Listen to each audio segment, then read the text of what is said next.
शुरू में तो 3 ग्रंथ देखे तो मुझे लगा पता नहीं कब होगा कैसे होगा, पर बहुत ही बढ़िया से, बहुत ही अच्छे से हुआ। एक समाप्त तो लोगों का होता ही पद्म पुराण मैंने पहले पढ़ा हुआ है, पर मुझे तो मैं समझती हूँ पहले के पढ़ने में अब के पढ़ने में 20-80 का फर्क है। पहले तो शायद 20% ही पढ़ी होंगी, 80% का फर्क है बहुत। वो हालांकि दोबारा मेरे समझाते हैं ना, बहुत ही अच्छा आप है। लोग तो परीक्षा देते हैं तो आप लोग की तो खैर बहुत ही अच्छा हो गया। मेरे को तो उतना याद भी नहीं, कोई कोई प्रकरण नहीं नहीं, बहुत हुआ अच्छा। मन को बस छुआ, सारा प्रकरण तो मुझे याद भी नहीं है। आप लोग तो परीक्षा दिए ना, तो आप लोग को तो बहुत ही फायदा हो गया होगा। हाँ हाँ, नहीं बहुत फायदा हो गया। बहुत बहुत चलो। अच्छा था, शायद है। हाँ, आप बहुत अच्छा हुआ, बहुत ही अच्छा हुआ वास्तव में। मंगलाचरण करते हैं तब तक शायद आ जाएंगे हाँ तो। हाँ हाँ हाँ। ओकारं बिंदु संयुक्तम नित्यम ध्यायन्ति योगिनः कामदं मोक्षदं चैव ओंकाराय नमो नमः। अविरल शब्द घनौका प्रक्षाली सकल भूतल कलंका मुनि विरूपासी तीर्था सरस्वती हरतु न दूरितम् अज्ञानतिमिरान्धानां ज्ञानाञ्जन शलाकया चक्षुरुन्मिलितं येन तस्मै श्री गुरुवे नमः। श्री परम गुरुवे नमः। परम्पराचार्य गुरुभ्यो नमः। सकल कलुषविध्वसकं श्रेषां परिवर्धकं धर्म संबंधकं भविजीवन प्रतिबोधकारकं पुण्य प्रकाश पापणासमितम शास्त्रम श्री कोमल पद्म पुराण ग्रंथराज नामधेयम अस्य मूल ग्रंथ करता श्री सर्वज्ञ देवास्तुतर ग्रंथ करता श्री गंधर देवा प्रतिगंधर देवा तेषां वचों सार्थम आसाद्य श्रीमत रविसेनाचार्य न विरचितमिदं शास्त्रं श्रोतारः सावधान ते शृण्वन्तु। मंगलम भगवान वीरो मंगलम गौतमो गनि मंगलम कुंद कुंदादेव जैन धर्मोस्तु मंगलम सर्वमंगल मांगल्यम सर्व कल्याण कारकम प्रधानम सर्वधर्मानां जैनम जयतु शासनम जैनम जयतु शासनम जैनम जयतु शासनम सरस्वती नमस्तुभ्यं वरदे कामरूपिणी विद्यारंभं करिष्यामि सिद्धिर्भवतु मे सदा। द्वादशं जिनवानी माता की जय। परम मांगली ग्रंथ पद्म पुराण ग्रंथराज की जय। रविसेन आचार्य की जय। पन्नालाल जी साहित्यकार की जय। अढ़ाई दीप में विराजमान सभी आचार्य उपाध्याय सर्व साधु के चरणों में नमोस्तु नमोस्तु नमोस्तु। सभी आरिका माता जी के चरणों में बंदामी बंदामी बंदामी। सभी छुल्लक छुल्लिका एलक के चरणों में इच्छामी इच्छामी इच्छामी। सभी प्रतिमा धारी के चरणों में वंदना वंदना वंदना। रूप में विराजमान पूज्य जनों का सादर चरण स्पर्श सभी से सादर जय जिन्हें सिद्धम संपूर्ण भव्यार्थम सिद्धे कारणम उत्तम प्रशस्त दर्शन ज्ञान चारित्र प्रतिपादन सुरेंद्र मुक्ताश्लिष्ट पद पद्मांशु केसर प्रणमामि महावीरम लोक तृतीय मंगलम प्रणमामि महावीरम लोक तृतीय मंगलम प्रणमामि महावीरम लोक तृतीय मंगलम। महावीर भगवान की जय। तो फोन करते हैं राजेंद्र जी को।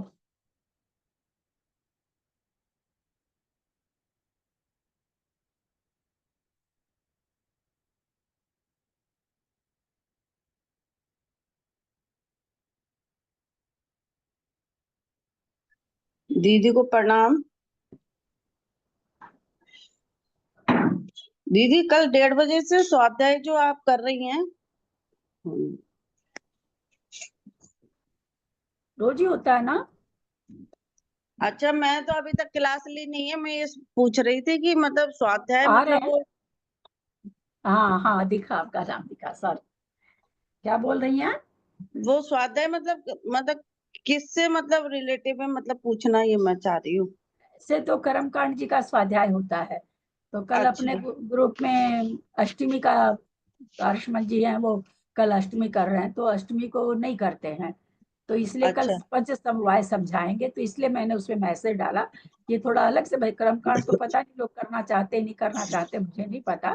तो कर्मकांड हाँ। होता है वैसे तो रोज। तो कल पंच समवाय समझाएंगे, इसलिए मैंने मैसेज। पंचम में मतलब इसमें क्या मतलब आएगा किस विषय में? क्लास में समझेंगे ना, यहाँ थोड़ी समझेंगे। अभी वो राजा उनका काम करो ना यार। उस क्लास का आप क्या इसमें क्यों समझना चाह रहे हो? क्या है ठीक उस, ठीक वही तो ठीक ठीक है भैया जी, ठीक है दीदी, ठीक है। हाँ भाई साहब, शुरू करें। हाँ दीदी। जय बोलो देवाधिदेव आदिनाथ भगवान की जय। आदरणीय अंजना दीदी को वंदना, आदरणीय लता दीदी को प्रणाम। आज हम लोग अंतिम पर्व का स्वाध्याय कर रहे हैं, पद्म पुराण के अंतिम पर्व। बहुत ही सुंदर वर्णन इसमें है। वह शीतेंद्र जिसका वर्णन हम लोगों ने पढ़ा था, जो जिसने काफी विघ्न डालने की कोशिश की थी, लेकिन रामचंद्र को केवल ज्ञान हो गया, वही शीतेंद्र जिसने बाद में क्षमा मांगी, अब वह लक्ष्मण के गुण रूपी सागर का स्मरण करता है और उनको लक्ष्मण को संबोधन करने की इच्छा करता हुआ बालू का प्रभा पृथ्वी की तरफ जाता है, जहाँ की लक्ष्मण मौजूद है।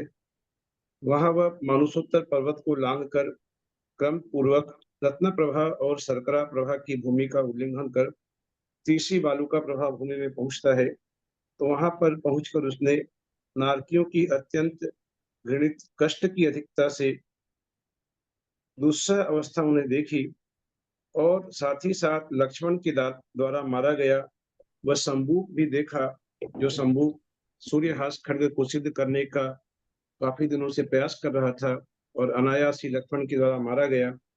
वह चूंकि तप कर रहा था, इसलिए वह असुर कुमार देवों में उत्पन्न हुआ और असुर कुमार देव नरक में जाकर बहुत से असुर कुमार नरक में जाकर के नारकियों को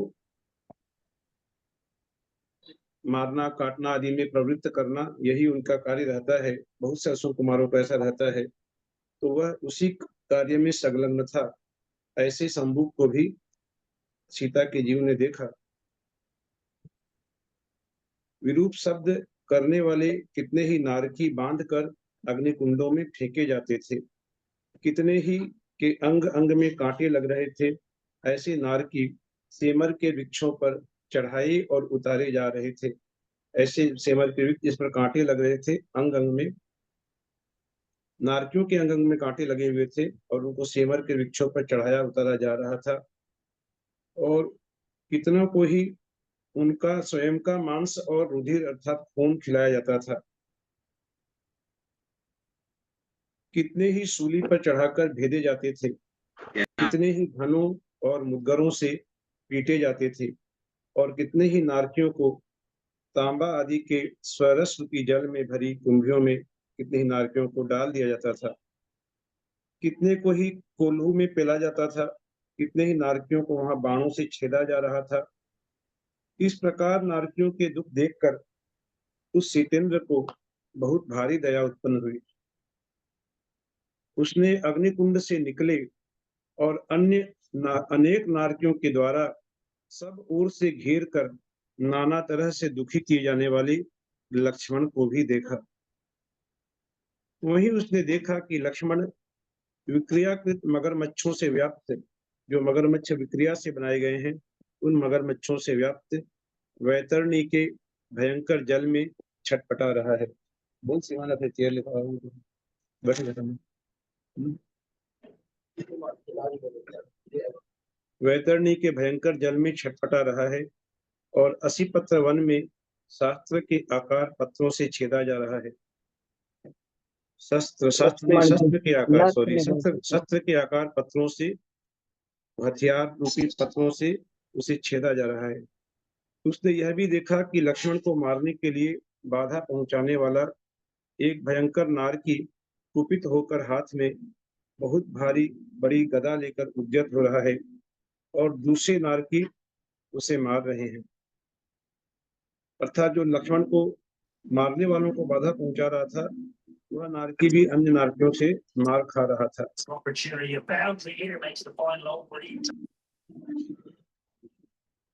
शीतेंद्र ने वही उस रावण को देखा जिसके नेत्र अत्यंत भयंकर थे, जिसके शरीर से मलमूत्र झड़ रहे थे, जिसका मुख बहुत बड़ा था और शंभू का जीव जो असुर कुमार देव बन गया था, वह उस रावण के जीव को लक्ष्मण के विरुद्ध प्रेरणा दे रहा था। अर्थात लक्ष्मण के विरुद्ध उसे उकसा रहा था रावण के जीव को कि तुम इस लक्ष्मण को मत छोड़ो, इसे मारो। इस प्रकार के उसे वह उकसा रहा था। महातेजस्वी शीतेंद्र भवन वासियों के उस समूह को डांट दिखाता हुआ पास में पहुंचा। अर्थात भवन वासियों में वह शंभू का जीव अकेला नहीं था, और भी बहुत से भवन वासियों देवों के वहां पर समूह थे। उन सबको शीतेंद्र ने डांटा और कहा कि रे पापी शंभू, तूने यह क्या प्रारंभ कर रखा है? तो निर्दय चित्त को क्या अब भी शांति नहीं है? क्रूर कार्य को छोड़ और मध्यस्थता को धारण कर। अत्यंत अनर्थ के कारणभूत इस अभिमान से तुझे क्या प्रयोजन से होने वाला है? तुझे मार काट तूने लगा रखी है यहाँ पर, तू एक जीव को दूसरे जीव के विरुद्ध उकसा रहा है, उन्हें प्रेरणा दे रहा है, उससे तेरा क्या प्रयोजन सिद्ध होने वाला है? नरक के दुख को तो सुनकर ही प्राणी को भय उत्पन्न हो जाता है। हम लोग पढ़ रहे हैं, इन दुखों को सुन रहे हैं, तो सुनते ही जितनी बार भी सुनते हैं रोंगटे खड़े हो जाते हैं इन दुखों को सुनकर। तो तुझे तो प्रत्यक्ष देख कर, तू तो देख रहा है प्रत्यक्ष ये लोग किस प्रकार दुख पा रहे हैं, और तुझे यह देखकर भी भय उत्पन्न नहीं होता कि ऐसे ही दुख कभी तेरे लिए भी हो सकते हैं।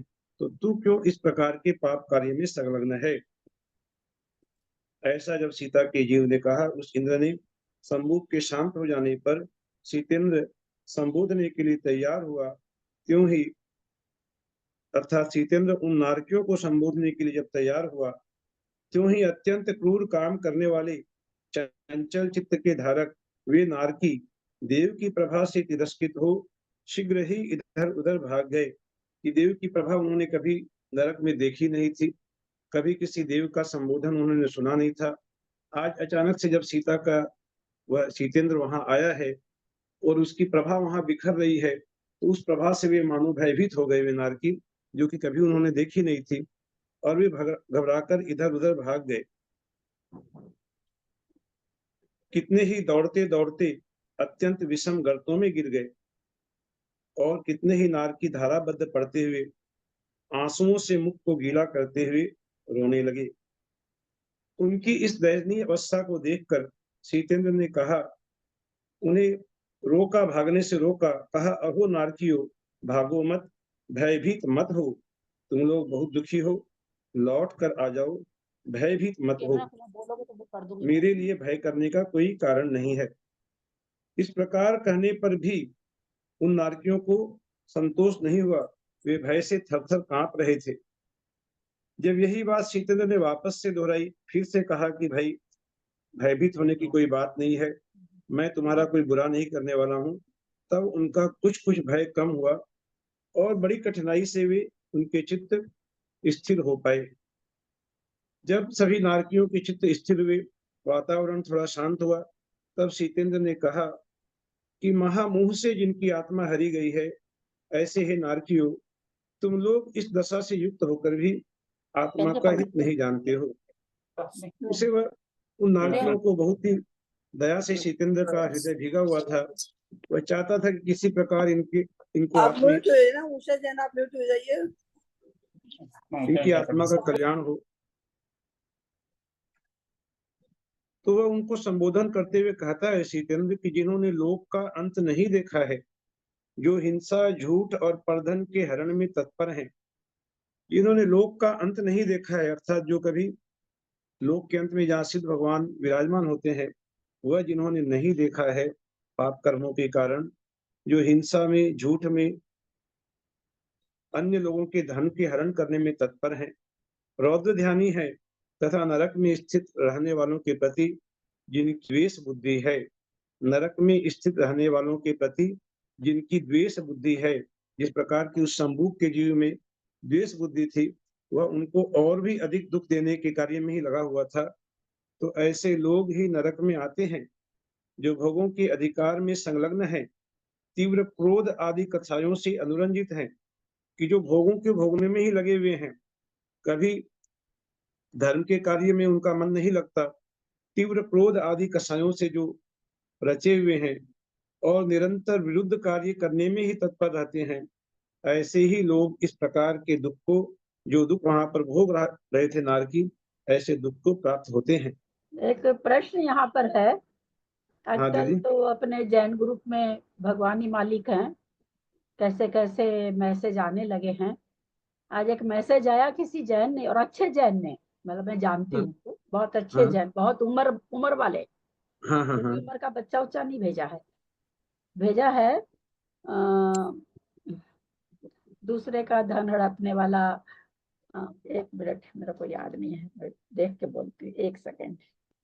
दूसरी का धन हड़पने वाला है। हाँ, वो तो खैर मैं बता रही हूँ आपको, उसमें मुझे ताज्जुब क्यों लगा, ये हड़पने वाली चीज तो खैर ही है, उसमें मतलब है कई चीज पैसे से संबंधित है। एक उसमें ये लिखा हुआ है ब्याज, पैसों का ब्याज लेने वाला। तो मुझे कोई इस वचन पर थोड़ा सा मतलब थोड़ा सा ठीक नहीं लगा। कलकत्ता चले जाइए, सभी बड़े जैनों का खूब ब्याज का व्यापार है, काम नहीं हाँ करते हैं, ब्याज के पैसे से सारी जीविका चलती है, बड़ी बड़ी बोली लेते हैं, बड़ी बड़ी माला हाँ पहनते हैं। गुवाहाटी गए, खूब 10 क्या कहते हैं आप लोग, 10% ब्याज, 8% ब्याज। में तो सुन के दंग हो गई कि कहीं अभी इतना ब्याज नहीं है। ब्याज पर खूब बड़ी बड़ी बोली लेते हैं, खूब बड़े बड़े चंद डाल देते हैं, खूब सोना और ब्याज की आमदनी है उनकी, तो ब्याज की आमदनी है। 4-5 चीज है उसमें, मतलब ये ऐसे लोग वो और उनकी औलाद नरक जाती है। अच्छा। तो मेरे को उसको पढ़ के कुछ लिखने का मन हुआ, फिर ये मेरे को डांट दिए, बोले नहीं नहीं लिखना, तुमको कुछ भी नहीं लिखना है, तो है तो देख लो। अब बताइए, ऐसे ऐसे मैसेज एक जैन होके भेजते हैं। और ये मैं तो बहुत ज्यादा खंडेलवाल जैन को नहीं जानती थी, इधर में 5-7 बरस से ज्यादा जानी। जब मैंने तो देखा कि जितना ब्याज का काम जैन करते हैं, उतनी और कोई काम करती है कि नहीं करती मुझे मालूम। बैंक के तो बड़े बड़े ठेकेदार हैं ब्याज का काम करने वाले। कौन सा ऐसा बड़ा आदमी कलकत्ते का जो ब्याज का काम नहीं कर रहा है। और मैंने गुवाहाटी में देखा, एकदम खूब पैसा फूकते, बाप रे इतना पैसा। बोला हम 12% क्या पता कितना कितना परसेंट ब्याज बताते, मेरे तो उतना ब्याज व्याज में दिमाग नहीं लगता है। तो ये सारी दुनिया नरक जाएगी क्या? 18% भी होता है, हाँ 15% भी होता है, हाँ, लेकिन 18%, जो भी, हाँ 15%, 12%। वो नरक जाएंगे, तो फिर तो आप तो बैंक से ब्याज ले रहे हैं तो भी नरक जाएंगे। ब्याज देखिए, तो ब्याज ब्याज का तो है ले कि रहे हो, आज अपने भविष्य की सुरक्षा के लिए भी हम लोग अपने पैसों को लगा एफडी वगैरह रखे, करते हैं, बैंक में लगा रखे ना, फिक्स बैंक में डिपॉजिट है, लगाते ही ये है सभी वह लोग है, कि भाई पोस्ट ऑफिस भविष्य है, सब जगह से तो भविष्य में ब्याज ले रहे हैं। किसी और प्रकार सारी की दुनिया तकलीफ ले न रही हो। है, हाँ। सारी दुनिया ले रही है। शायद ही कोई होगा जिसका फिक्स डिपॉजिट नहीं हम्म। होगा, कोई क्या क्या चीज है वो नहीं होगा, तो ब्याज तो हम्म। ले रहे हैं। उसमें ये थोड़ी, ये नहीं लिखा कि किससे ब्याज लेना, ब्याज लेने वाला नरक जाएगा। तो हमको तो नहीं लगता कि दुनिया में एक देश भी दूसरे देश से ले रखा है कर्जा, एक देश भी दूसरे देश से दुनिया भर का कर्जा ले रखा है। तो सारी नरक में जाएगी। कैसे कैसे मैसेज आते हैं, अगर जय मंदिर का दर्शन नहीं करेंगे एक दिन तो नरक में जाएंगे। पता नहीं कैसे कैसे प्रवचन आने लगे, कैसे कैसे मैसेज आने लगे। वो तो है ही राधे सीधे में। राधे, क्या राधे बोले, राधे, मैसेज का तो जय क्या श्री है राम, जय श्री आजकल राम मैसेज तो तो। चलता है। राधे हाँ राधे, पता नहीं क्या क्या मैसेज आ रहे हैं जैन ग्रुप पे, हाँ जैन हाँ, के भेजे थे। ये सब ज्ञान के भंडार हो गए हैं, सब व्हाट्सएप में सब ज्ञान हो गए बहुत।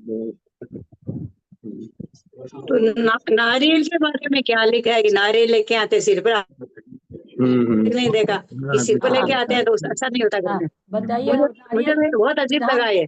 विधान करके सभी नारियल देते हैं, कौन नहीं देता, सब तो देते हाँ, हैं। तो लाते हैं सभी घर में सिर पर खाते हैं। बांटते हैं, सभी सिर पर बांटते हैं। और सो देखो, मुनि महाराज का प्रवचन है, बोलो अब नए नए हमारा नए नए आने लगे, माथा खराब हो जाता है। क्या करे यार। मैं सोची मैं आज तक नहीं पढ़े ऐसे, कोई साधु नहीं बोले कि सिर पर घर के लेके नहीं जाना चाहिए। नए नए की बात नहीं है दीदी, दुनिया को आजकल जो नई जनरेशन है उन्हें भटकाने वाली बातें हाँ, हैं ये सब, वो और कुछ ठीक सारी है, नहीं। भटकाने वाली बातें हैं। वही बात है, वही बात वो ठीक कह रही है। नए जो लोग आके जुड़ते हैं, उनको एक चाट मसाला तो देते एक हैं, ही उपाय है कि चाट वो अपने मसाला लगा कम से के कम पानी व्हाट्सएप परोस ग्रुप रहे में हैं, रहें, और ऐसे कुछ ग्रुप में नहीं। नहीं रहें कि जिस ग्रुप में इस तरह के मैसेज हैं, ग्रुप हम लोग छोड़ दें। वही हमारे लिए तो मेरे को लगता है कि ज्यादा अच्छा है। जिस ग्रुप में इसलिए हाँ चिंता होती भाई साहब, जैसे आप विधान कराए, अब जो मान लीजिए कोई छोटे बच्चे हैं जो 30 के हैं, 35 के हैं, और आप दे रहे हैं नारियल, अब वो आपका अपमान करेंगे कि नहीं नहीं नारियल नहीं, मैं नारियल घर लेके नहीं जा लेंगे सकता। नहीं। ऐसा आपने क्यों, नारियल तब बोला लेंगे मुनि नहीं। महाराज ने लिखा है, आपकी तो भाई घर में साधु आते हैं, घर में साधु आते हैं, अब बांटते हैं तो बांटते फिर हैं, वो आपकी तो जबान प्रभाव बंद, ना आए तो। जैसे मुनि महाराज का नाम लेंगे आपकी तो जबान बंद हो जाएगी। भाई ठीक है, कुछ चीजों का अपने फर्क तो पड़ता है प्रभाव समाज नांग में, है, कुछ चीजों का प्रभाव समाज नांग है अपने तो। अजीब अजीब प्रवचन आ रहे चलिए हैं, ठीक है, पता आज का नहीं यार। वर्णन कर लेते हैं पहले, और मुझे तो काफी ये देख लंबा के अच्छा वर्णन नहीं है। लगा। हम्म, लंबा वर्णन है आज का ये। तो ये अपने ऐसे ग्रुपों में न रहें वो ज्यादा अच्छा है हम लोग के लिए, क्योंकि जो कि हमें भ्रमित करते हैं। ऐसे ग्रुप छोड़ देना ही ज्यादा अच्छा है। और तो नहीं, क्या कहा जाए इसके बारे में। हम लोग तो छोड़ ही रखे हैं, छोड़ने का हम लोग थोड़ी उस बातों में आने वाले हैं, हम लोग नहीं आने वाले हैं। लेकिन हाँ। आगे तो जनरेशन खत्म हो रही है ना, हाँ हाँ हम लोग के लिए बिल्कुल थोड़ी चिंता, हम लोग क्या आएंगे उस बात में। अपन ने तो शास्त्र पढ़े हैं इसलिए चल जाता है, लेकिन नई जनरेशन शास्त्र नहीं पढ़ती ना, जो वर्तमान में देखती है वही समझती हो। समझती है, और ये सब बोल बोल के जोर जोर से आवाज कर करके लोगों में बैठा दिया जाता है। बीच में आया था ना, नौकार मंत्र बोला, भ्रंश भाषा में नमोकार को नौकार कहते हैं, आया था, मैंने तुरंत लिखा था कि कोई प्रूफ है क्या इसका, कोई प्रूफ नहीं आया, लेकिन ग्रुप के अंदर भेज दिया गया। सब तो वहां अपने जाके दुनिया को भ्रमित कर रहे हैं। सीतेंद्र का जो उपदेश दे रहा थे, नारकियों को जो उपदेश दे रहा था, वो ये पढ़े कि किस लिए नरक में जाना क्यों पड़ता है। जिसका कारण उसने कहा कि जो हिंसा, झूठ और परधन के हरण में तत्पर हैं, रौद्र ध्यानी हैं, ऐसे लोग नरक में हैं। नरक की बात आई ना, तब मेरे को याद आ गया ये बोलना। हाँ, वो प्रसंग आ गया, अच्छी बात है कि जो भोगों के अधिकार में जो भोग ही भोगते रहते हैं, तीव्र क्रोध आदि कसायों से अनुरंजित हैं, विरुद्ध कार्य कौन करने से में नंबर तत्पर पे हैं। आ गए हम लोग भाई 29 साहब? नंबर चल रहा है, 29 नंबर 29। ऐसे लोग ही इस प्रकार के दुख को प्राप्त होते हैं। तो जब वो सीतेंद्र इस प्रकार उन लोगों को समझा रहा था, जो कि ऐसा उपदेश उन्होंने जब से वे नरक में आए कभी नहीं सुना होगा, तो वे लोग अत्यंत ही प्रभावित हुए और उन्होंने उससे पूछा। लक्ष्मण और रावण के जीव ने भी पूछा। सबसे पहले लक्ष्मण और रावण के जीव ने पूछा कि भाई आप कौन हैं जो हमें इस प्रकार समझा रहे हैं। तब सुरेंद्र ने उनके लिए श्री राम का और अपनी जो पूर्व कथा थी सब कह दिया कि भाई पूर्व में आप इस प्रकार रावण थे, ये लक्ष्मण था, मैं सीता का जीव था। ये सब जब कहा, सारी कथा सुनाई, तो जो प्रतिबोध को प्राप्त हुए थे, जिनकी आत्मा शांत हो गई थी, ऐसे वे दोनों लक्ष्मण और रावण के जीव दीनता पूर्वक शोक करने लगे।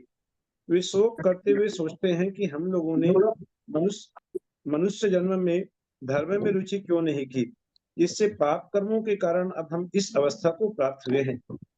आत्मा को दुख देने वाला यह विकट कार्य हम लोगों ने क्यों कर डाला। ऐसे में पश्चाताप के भाव उनमें के मन में उमड़ रहे हैं और वे सोचते हैं कि देखो, यह सब मोह की महिमा है, जिसके कारण जीव आत्महित से भ्रष्ट हो जाता है। रावण भी आत्महित से भ्रष्ट हो गया था सीता का मोह में पड़ करके, और लक्ष्मण भी राज्य के मोह में पड़ करके उसने आत्महित कुछ किया नहीं।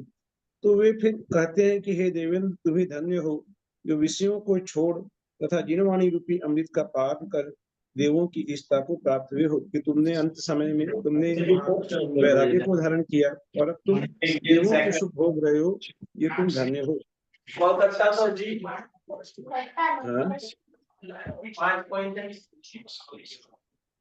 अत्यधिक करुणा को जो धारण करने वाले थे, देवेंद्र ने सभी लोग म्यूट हो जाइए भाई, सभी कई म्यूट हो बार कहा। जाइए।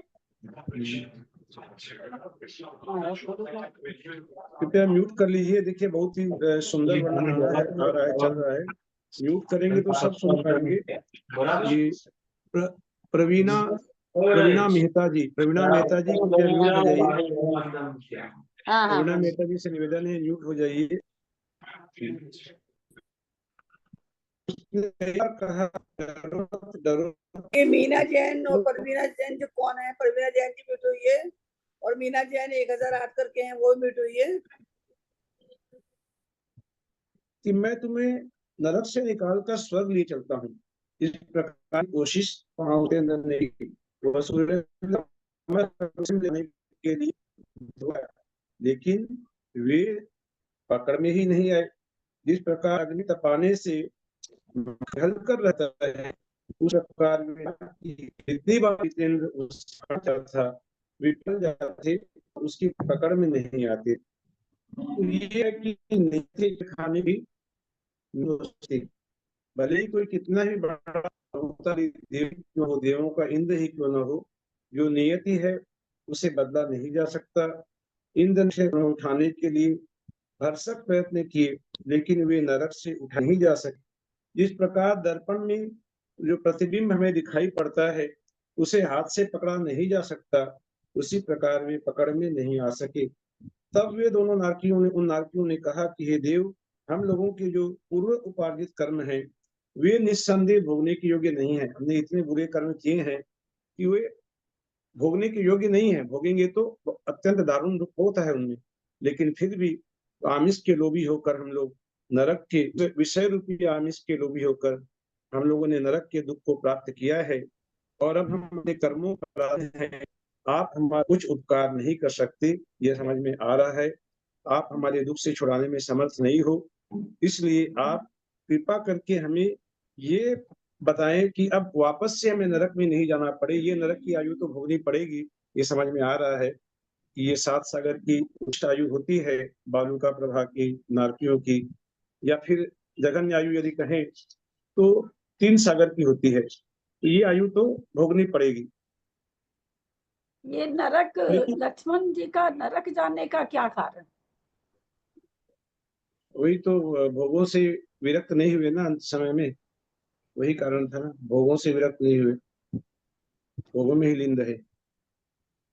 तो अपने शास्त्रों में तो वर्णन है कि भोगों में वो इसीलिए त्यागा जाता है अंत समय में, परिगर को नहीं, त्याग करते हैं तो ये तो तीन जो नाना भोग, पड़े। तो इससे तो फिर ये निकल जाएगा, भाई सभी तो भोगों में जा रहे हैं, भोगों से विरक्त होकर तो बिरले ही जा रहे हैं, तो इसका मतलब सब फिर नरक ही जा रहे हैं। इससे ये सिद्धांत बन जाएगा। हम कहाँ जा के उन्हीं गम्य है क्या बताएंगे। वैसे लक्ष्मण नारायण थे और नियोग से नारायण प्रति नारायण नरक ही जाते हैं। अरे भैया, हाँ, ये रहने तो दो, नियम है। तो वो अलग बात हो गई वे कि भोगों में नरक ही थे, जाते हैं, बलदेव ने, नरक ही उन्होंने जाते हैं। जो राम ने वैरागी धारण किया, हम लोग राजो जी, हम ये लोग सब ने बातें सुनते सुनते आप लोग का तो इतने बड़े हो गए, मैं 25 साल में सैकड़ों बार सुन ली। ये सब बात बोलने से कोई मतलब थोड़ी निकलता है, ये तो सभी जान रहे हैं। पर कारण तो, नरक जाने का कारण तो होना चाहिए ना, वैसा पाप तो कमाना चाहिए ना, ऐसे थोड़ी नरक चला जाएगा, पाप भी कमाएगा, फिर वहां जाके खाएगा क्या पाप नहीं कमाएगा तो? थोड़ा सा ना बड़ा लगता है कि रावण के लिए तो कह देते, अब खाली वो हरण करने के चलते नरक जाएगा, ये बात भी गले नहीं उतरती है। उसने टच तक नहीं किया सीता को, अपना व्रत को, कहते कोई छोटा सा व्रत भी ले लो तो और निभाओ उसको तो स्वर्ग जाता, मतलब छोटा सा भी, ये तो बहुत बड़ा व्रत हो गया। पर स्त्री को टच नहीं, स्पर्श नहीं करूंगा उसके बिना इच्छा के, तो बहुत बड़ा व्रत उसने लिया। व्रत के लिए तो सब महाराज लोग यही कहते हैं प्रवचन में, छोटा सा भी नियम और स्वर्ग पहुंचा, कहते रहते हैं उनके बारे में। जो महावीर भगवान का पहले का और श्रेयांश राम का, श्री राजा श्रेणी के पहले जीव ने कौवे के मांस का त्याग लिया था, उसके चलते वो देव बन गया, ऐसा आता है। और ये इतना बड़ा त्याग ले रखा था, फिर भी उसके बाद ये नरक चला गया। वो एक अलग बात है कि ये लोग जाते ही हैं, बस उस वैसे कह के टालना हो तो टाल टाल दो। तो रावण तो आंटी जी, तपस्या क्वेश्चन भी कितनी घनघोर करता था, बैठा ही हाँ, रहता था, बैठा। अच्छा ही रहता था। और हाँ, लक्ष्मण भी कितना भाई के लिए, कितना बलभद्र के लिए कितना कुछ किया है, हमेशा तो त्याग में ही रहा लक्ष्मण भी, उनके लिए तो किया ही ना बहुत त्याग वगैरह। पर पता नहीं, बस वो यहाँ पर आके वही बात निकल जाती कि ये लोग की यही गति यही होती है। तो ठीक है भाई, अब ये तो राज के अंदर राजा है ना, जगह नहीं त्याग करे ना, उसका लिखा है कि वो जाता नरक में जाता है। हाँ, अब राजा जो की भी है, हम लोग को तो जो बताया जा रहा है, जो पढ़ रहे हैं, ये है कि क्या कारण है। कारण तो सामान्य बुद्धि से यही समझ में आता है कि उसने भोगों का त्याग नहीं किया इसलिए नरक गया। बाकी तो यह गूढ़ विषय है समझने का। पहले भी इस विषय पर चर्चा हुई थी हम लोगों की कई बार। नरक के आपने 7 सागर बताई ना, उत्कृष्ट 7 सागर उत्कृष्ट और 3 सागर 3 जघन्य। सागर जघन्य। जिस नरक में ये लोग हैं, लक्ष्मण और रावण के जीव, उसकी वो आयु है। तो वो लोग कहे कि हम लोग दोबारा नरक नहीं जाना पड़े, इसके लिए आप हमें कुछ उपदेश दें। तब उस देव ने कहा, यह उपदेश देते हुए कहा कि संसार में जो नित्य है, आनंद रूप है, जगत त्रय में प्रसिद्ध है, अर्थात तीनों लोकों में जो प्रसिद्ध है, और कर्मों को नष्ट करने वाला है, शुद्ध है, पवित्र है, जो पहले कभी प्राप्त नहीं हुआ है, और यदि प्राप्त हुआ भी है तो प्रमादी मनुष्य जिसकी सुरक्षा नहीं कर सके हैं। यदि कदाचित प्राप्त कर भी लिए तो वह सम्यक दर्शन छूट भी जाता है, और जो अभव्य जीवों के लिए अज्ञेय है, जो इसे जानते ही नहीं कि क्या सम्यक दर्शन है अभव्य जीव, और दीर्घ संसार को भय उत्पन्न कराने वाला है। ऐसा सम्यक दर्शन जो प्राप्त हो जाए तो दीर्घ संसार भयभीत होने लगता है, अर्थात उसका संसार बहुत छोटा हो जाता है। ऐसा सबल एवं दुर्लभ सम्यक दर्शन ही आत्मा का सबसे बड़ा कल्याण है। ये उस जितेंद्र ने सम्यक दर्शन को प्राप्त करने का उपदेश दिया कि ऐसा दुर्लभ सम्यक दर्शन हम प्राप्त करें ताकि हमारा संसार बहुत शीघ्र ही छूट जाए। आप लोग अपना भला चाहते हैं तो इस दशा में स्थित होने पर भी सम्यक्त को प्राप्त करो। इस नारकी दशा में भी आप सम्यक्त को प्राप्त कर सकते हैं।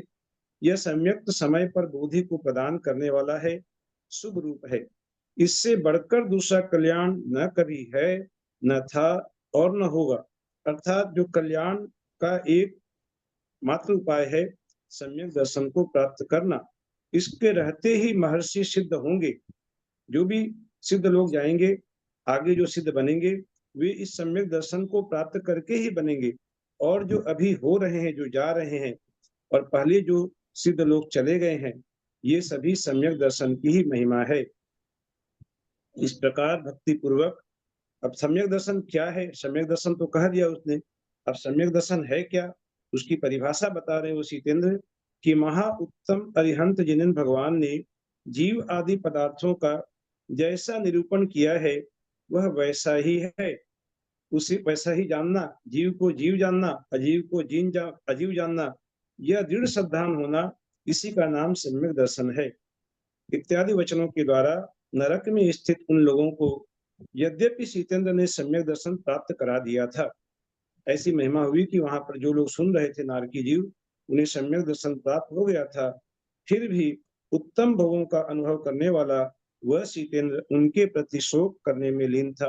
उनकी दशा उससे देखी नहीं जा रही थी। सीतेंद्र से वह भय से कपकपी हो रही थी। उसे उसकी आंखों में उनका पूर्व भाव झूल गया, अर्थात रावण और लक्ष्मण का पूर्व भाव झूल गया कि देखो जिस प्रकार अग्नि के द्वारा नवीन उद्यान जल जाता है, जो नया हरा भरा उद्यान होता है, वह भी जब अग्नि लग जाती है, अग्नि के कारण नष्ट भ्रष्ट हो जाता है।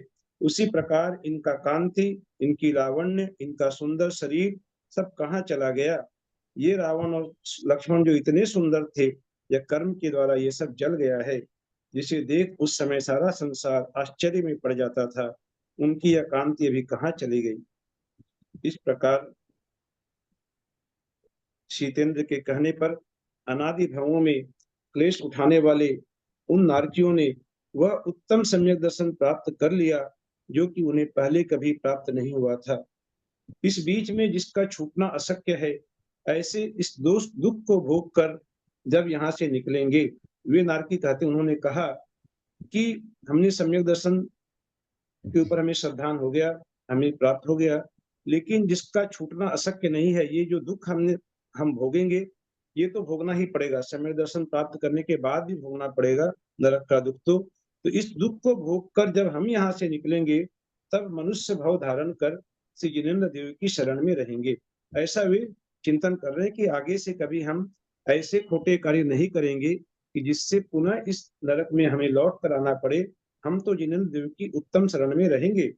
अहो देव, तुमने हम सबका बड़ा हित किया है, जो यहाँ आकर तुमने हमें उत्तम सम्यक दर्शन में लगाया है। आप जाओ, अपने आरण अच्युत कल्प को जाओ, शुद्ध धर्म का विशाल फल भोग कर आप मोक्ष को प्राप्त करो।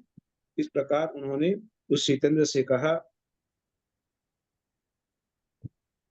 वह सीतेंद्र महान पुण्य को धारण करने वाला वह सुरेंद्र सबके लिए बोधिदायक उपदेश देकर अपने स्थान पर आरूढ़ हो गया, अर्थात वहां से चला गया। उसने रावण और लक्ष्मण को निकालने की भी वहां से भरसक कोशिश की, लेकिन नरक से नहीं निकाल सका। तब उसने सम्यक दर्शन का उपदेश दिया और उपदेश देकर वह वापस अपने स्थान पर चला गया। नरक से निकलकर जिसकी आत्मा वह सीतेंद्र मन ही मन अरिहंत, सिद्ध, साधु और केवली प्रणीत धर्म, इन चार की शरण को प्राप्त हुआ कि इन चार के अलावा आत्महित का अन्य कोई उपाय नहीं है। इस बात को जानकर वह इन चार की शरण में प्राप्त हुआ और उसने बार बार मेरू पर्वत की प्रदक्षिणाएं दी कि जब हमारा मन किसी कारण से बहुत ज्यादा भीग जाता है, भक्ति रस में प्रगाढ़ हो जाता है, तो फिर मंदिर भी जाते हैं तो वहां से वापस निकलने का मन नहीं करता। उसी प्रकार उसका उस स्वर्ग में जाने का मन नहीं हो रहा था जितेंद्र का, उन भोगों को भोगने का मन नहीं हो रहा था। नरक के देवों की ऐसी दयनीय दशा देखी तो वह अरिहंत सिद्ध साधु केवली प्रणीत धर्म की शरण में प्राप्त होता हुआ मेरू पर्वत की बार बार प्रदक्षिणाएं दे रहा है कि किसी प्रकार उनमें ही वह लीन रहा है कि अब नरक गति के उस दुख को देखकर, स्मरण कर, वहां के शब्दों का ध्यान कर वह सुरेंद्र विमान में बैठा हुआ भी कांप उठता था। उसका हृदय कांप रहा था और वह बुद्धिमान सुरेंद्र फिर से भरत क्षेत्र में उतरने के लिए उद्यत हुआ। वह स्वर्ग वापस लौट कर नहीं गया। पहले तो वह मेरू पर्वत की बार बार अनेक बार परीक्षाएं दी और फिर उसने स्वर्ग की ओर प्रयाण नहीं करके भरत क्षेत्र में ही प्रयाण किया, जहाँ की महामुनि राम केवली भगवान वहां पर उनका उपदेश चल रहा था। वहां पर वह पहुंचता है। परम अभ्युदय को धारण करने वाला शीतेंद्र श्री राम केवली की शरण में गया। वहां जाकर उसने हाथ जोड़कर भक्ति पूर्वक बार बार प्रणाम किया। संसार सागर से पार होने के उपाय जानने के लिए जिसका अभिप्राय दृढ़ था, ऐसे उस विनयी शीतेंद्र ने राम केवली की स्तुति करना प्रारंभ की। वह कहता है कि हे भगवान, आपने ध्यान रूपी वायु से युक्त तथा तप के द्वारा की हुई देदीप्यमान ज्ञान रूपी अग्नि से संसार रूपी अटवी को अर्थात संसार रूपी जंगल को भस्म कर दिया है, दग्ध कर दिया है। आपने शुद्ध लेस्या रूपी त्रिशूल के द्वारा, क्योंकि त्रिशूल भी है उन केवली भगवान के पास, अस्त्र भी है। कैसा अस्त्र है? न शुद्ध लेस्या रूपी त्रिशूल के द्वारा मोहनी कर्म रूपी शत्रु का आपने घात किया है और दृढ़ वैराग्य रूपी वज्र के द्वारा, किसके द्वारा? मोहनी कर्म का नाश किया, लेस्या रूपी शुद्ध लेस्या रूपी त्रिशूल के द्वारा और वैराग्य रूपी वज्र के द्वारा मोह के पिंजरे को चूर चूर कर दिया है। हे नाथ, मैं संसार रूपी अटवी के बीच पड़ा जीवन मरण के संशय में झूल रहा हूँ। हे भवसुदन, आप मुझे शरण दीजिए। आप प्राप्त करने योग्य सब पदार्थ प्राप्त कर चुके हैं, सभी पदार्थों के आप ज्ञाता हैं, कृतकृत्य हैं, जगत के गुरु हैं।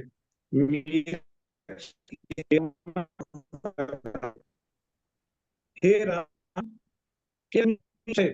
जो मुझे पहले ही उन्नत अभी भी सीता के मन से वह कांटा, सीता के जीव के मन से वह नहीं निकल पा रहा है कि राम मुझे छोड़ करके अकेले ही मोक्ष को जा रहे हैं। उसके मन में वह जो मोह के भाव थे जिसके कारण उसने उपसर्ग किया था, वहां अभी भी कसक है मन में और वह पूछता है कि आपके लिए क्या उचित है कि आप मुझे अकेला छोड़ करके ही, मैं आपके साथ आपकी सहचरी हुआ करती थी, आप मुझे अकेले। मुनिराज कहते हैं कि हे सुरेंद्र, राग छोड़ो। यह जो राग तुमने अपना रखा है, इस राग को जब तक नहीं छोड़ोगे तब तक तुम्हारा हित कैसे हो सकता है? तुमने हित की बात पूछी कि मेरा हित कैसे हो सकता है, तो सबसे पहले अपने राग को छोड़ो, क्योंकि वैराग्य में आरूढ़ मनुष्य की ही मुक्ति होती है और रागी मनुष्य का संसार में डूबना निश्चित होता है। जिस प्रकार कंठ में शिला बांधकर, यदि कोई व्यक्ति कंठ में शिला बांधकर नदी में उतरेगा कि नदी पार करूंगा, तो वह कभी नदी पार नहीं कर सकता, वह नदी में डूबेगा ही डूबेगा। उसी प्रकार राग आदि के भावों से संसार को तैर कर पार नहीं किया सकता। जिसका चित्त निरंतर ज्ञान में लीन रहता है, जो गुरुजनों के कहे अनुसार प्रवृत्ति करता है, ऐसा मनुष्य ही संसार सागर को तैर सकता है। गौतम स्वामी कहते हैं कि हे राजन, विद्वानों को यह समझ लेना चाहिए कि महाप्रतापी केवली आदि, मध्य और अवसान में अर्थात प्रत्येक समय सब पदार्थों के गुणों को वे जानते हैं। इसके आगे शीतेंद्र ने जो पूछा, केवली ने जो उत्तर दिया, वह गौतम स्वामी की वाणी के माध्यम से हम सभी आगे जानते हैं कि क्या उन्होंने पूछा, क्या उत्तर दिया गया। शीतेंद्र ने महामुनि राम से पूछा कि हे सर्वज्ञ, ये दशरथ आदि भव्य जीव वर्तमान में कहाँ है? लवण और अंकुश की आपने कौन सी गति देखी है? अर्थात लवण और अंकुश तो अभी मुनि अवस्था में ही विद्यमान है, अभी आगे वे कहाँ जाने वाले हैं, कहाँ उत्पन्न होंगे? ऐसा जब पूछा, केवली भगवान उत्तर देते हैं कि राजा दशरथ आनत स्वर्ग में दिए हुए हैं। में आनत लवन स्वर्ग अंकुश अभी वर्तमान में, मतलब उस समय वर्तमान में थे क्या? मोक्ष जाने वर्तमान का में तो नहीं? दीदी वो तो अगर वो उस समय में जब स्वर्ग गए हैं तो अभी वर्तमान में तो एक सागर भी नहीं बीता है उस नहीं समय नहीं, से। वो नहीं कहना चाह रहे, हम वो नहीं पूछना चाह रहे। मतलब पद्म पुराण में उनको मोक्ष नहीं बताया है क्या? मोक्ष में नहीं पहुंचाया है क्या? दशरथ जी का नहीं हुआ, अभी भी स्वर्ग में है, ये नहीं, बता रहे हैं ना। दशरथ जी देखिए नहीं, लवन अंकुश को कह रहे हैं, लवन अंकुश को तो मोक्ष गए ना। लवन अंकुश को मोक्ष होगा, अभी तो मुनि अवस्था में है। राम जब राम ने दीक्षा ली उसके कुछ समय पहले तो लवन अंकुश ने दीक्षा ली थी ना, तभी वो तो मुनि वो अवस्था में है। राम जब ये अब बता रहे हैं, उत्तर दे रहे हैं, उस समय मुनि अवस्था में थे, उस समय की हाँ बात तो हो रही है। हाँ, फिर उसी समय, उसी में चतुर्थ काल में मोक्ष तो चले गए हैं ये बाद में, क्योंकि वो हाँ ये निर्वाण कांड बताएंगे, में राम आगे आता है बता ना। रहे हैं। हाँ राम उत्तर दे रहे हैं कि ये कहाँ जाएंगे, उत्तर देंगे कि मुनि बनकर कहाँ जाएंगे, आगे चतुर्थ काल में ही होगा ये। तो ये हम लोग पढ़ेंगे, अभी पढ़ने वाले हैं, ये आनंद वर्णन राम ही बताएंगे। हाँ आनंद कौन सा स्वर्ग है? 13वां है ना? आनंद आनत प्राणत है ना, 15वां स्वर्ग है। आनंद 13वां स्वर्ग है दीदी। 13वां है तो स्वर्ग है, हाँ। 13वां स्वर्ग है, अरण- जहाँ पर की 20 सागर की आयु होती है। तो वे दशरथ आदि जीव वहां पर नहीं, उत्पन्न हुए हैं। मैं ये अभी वे पूछना चाह रही हूँ वर्तमान कि वो मोक्ष तो चले गए ना, कौन अब थोड़ी हैं स्वर्ग में, थोड़ी हैं वो कौन लवन अंकुश। लवण अंकुश तो मुख चले गए, वो तो वर्णन बताएंगे रामचंद्र जी आगे बताएंगे, अभी लवण अंकुश का वर्णन नहीं कर रहे हैं। हाँ अभी नहीं, वे ठीक है। कहाँ रहे, किनका किनका नाम दे रहे हैं, मैं बता रहा हूँ उनका नाम कि हाँ राजा दशरथ आनंद स्वर्ग में दे हुए हैं। इनके सिवाय सुमित्रा, केकई, सुप्रजा, अपराजिता अर्थात राम की माता कौशल्या, जनक तथा कनक। जनक हुए सीता के पिता और कनक हुए सीता के चाचा। अच्छा, ये हाँ, ये 7 जीवों को लिए कह रहे हैं कि ये लोग अभी वर्तमान में, माने राम जब उपदेश दे रहे थे उस समय ये लोग आनस स्वर्ग में थे। तो हम ये मानेंगे कि अभी वर्तमान में भी ये लोग आनस स्वर्ग में ही हैं, ये सभी जीव। आनंद सर में उम्र कितनी है? उम्र आनस कितनी स्वर्ग है में 13 आनंद सर वहाँ की? 20 सागर की आयु होती है, 20 सागर की उत्कृष्ट आयु होती है वहां पर। तो उस 20 सागर में अभी तक एक सागर का समय भी व्यतीत नहीं हुआ है, या यूं कहें कि एक पल्ले का भी समय व्यतीत नहीं हुआ अभी तक। तो ये लोग 20 सागर तक वहां रहेंगे। ये में सीता के पति और परिवार के ये सदस्य थे, जिनका नाम बताया, फिर से पढ़ता हूँ कि दशरथ, सुमित्रा, कैकेयी, सुप्रभा, कौशल्या, ये सीता के पति के परिवार से हुए, और सीता के पिता के परिवार से हुए जनक और कनक। ये सभी सम्यक दृष्टि ने अपने सामर्थ्य से आनंद स्वर्ग में, कनक तो चाचा बताए ना आपने सीतेंद्र के। कनक को चाचा बताया। हाँ जी, ये सभी देव हैं।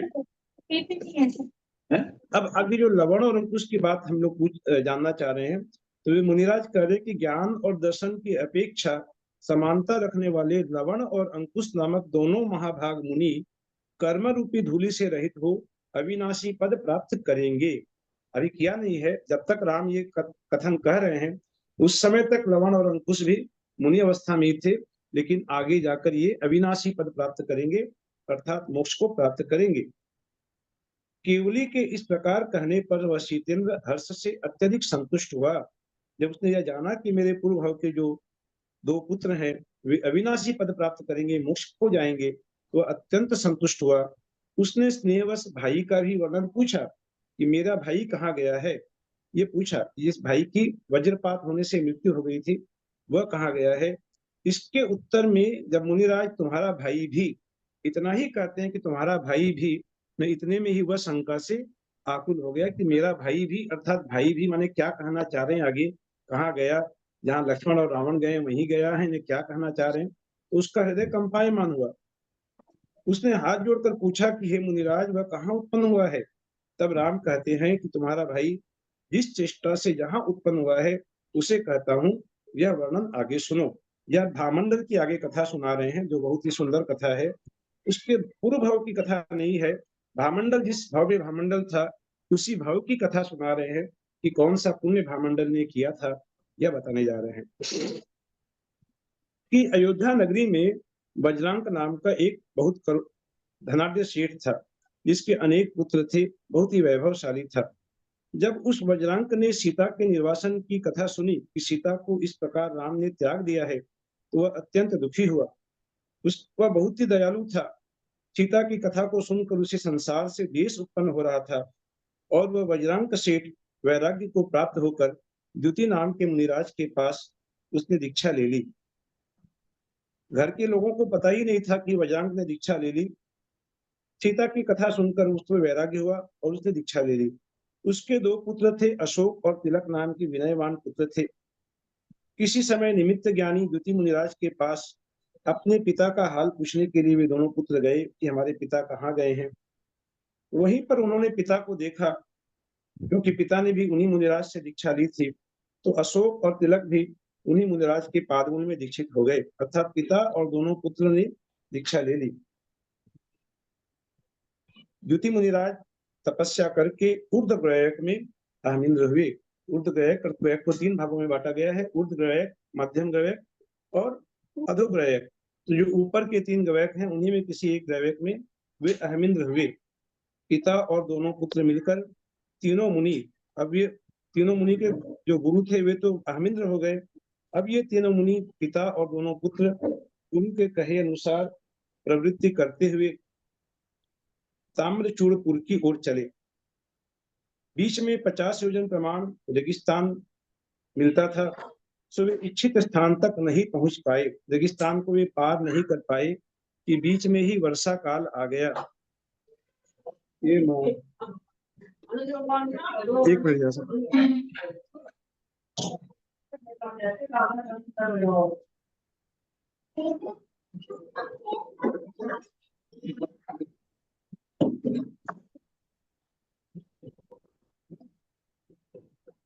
मिनट भाभी आप फोन किए थे, फिर मैं आपको करी तो आप उठाए नहीं। क्या बोल रहे थे? छोड़, भाई साहब आ गए, छोड़ दीजिए।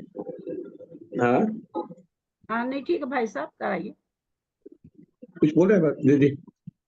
नहीं नहीं नहीं भाई साहब।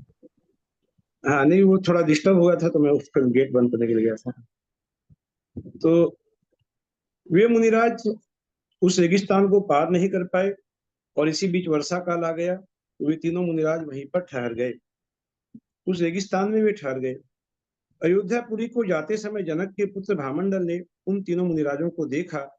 देखते ही उस पुण्यात्मा के मन में यह विचार आया कि यहाँ इस रेगिस्तान में ये मुनि आचार की रक्षा के निमित्त इस निर्जन वन में यहाँ ठहर गए हैं। ये प्राण धारक के लिए आहार इनका कहाँ से होगा? इस निर्जन जगह पर इन्हें आहार कौन कराएगा? ऐसा विचार कर, जो विद्याओं से युक्त था, ऐसे भामंडल ने वहां बिल्कुल पास में एक अत्यंत सुंदर नगरी की रचना कर दी। वहां पर उसने जगह जगह घोष, अहीर आदि रहने के ठिकाने बनवाए और अपने स्वाभाविक रूप में स्थित होकर उसने विनय पूर्वक मुनियों के लिए नमस्कार किया। सत्पुरुषों को भावपूर्वक न्याय के साथ हर्ष सहित वह भामंडल भोजन कराने लगा। इस निर्जन वन में जो मुनिराज थे उन्हें तथा पृथ्वी पर उत्कृष्ट संयम को धारण करने वाले जो अन्य भी विपत्तिग्रस्त साधु थे, उन सबको आहार आदि देकर वह भामंडल संतुष्ट करने लगा। मुक्ति की भावना रख पुण्य रूपी सागर में वाणिज्य करने वाले, व्यापार करने वाले मनुष्यों के जो सेवक हैं, जो कि यहाँ पर मुक्ति रूपी पुण्य रूपी सागर में वाणिज्य करने वाले मनुष्य मुनिराज को कहा, और उनके जो सेवक हैं, भामंडल जैसे जो सेवक हैं, जो मुनि भक्त हैं, उनको भामंडल का दृष्टांत देना चाहिए, क्योंकि मुनि तो पुण्य रूपी सागर में व्यापार करने वाले हैं और भामंडल उनके सेवक के समान है। अब किसी एक दिन भामंडल उद्यान में गया था। वहां अपनी मालिनी नामक स्त्री के साथ वह शैया पर सबसे पड़ा था कि अचानक वज्रपात होने से उसकी मृत्यु हो गई। यह वर्णन हम लोग 111वें पर्व में हम लोग पढ़ चुके हैं, लेकिन 111वें पर्व में यह वर्णन नहीं पड़ा कि मालिनी नामक स्त्री भी साथ में थी। यहाँ वर्णन आया कि मालिनी नामक स्त्री भी साथ में थी, अर्थात पति पत्नी दोनों की उस वज्रपात से मृत्यु हो गई।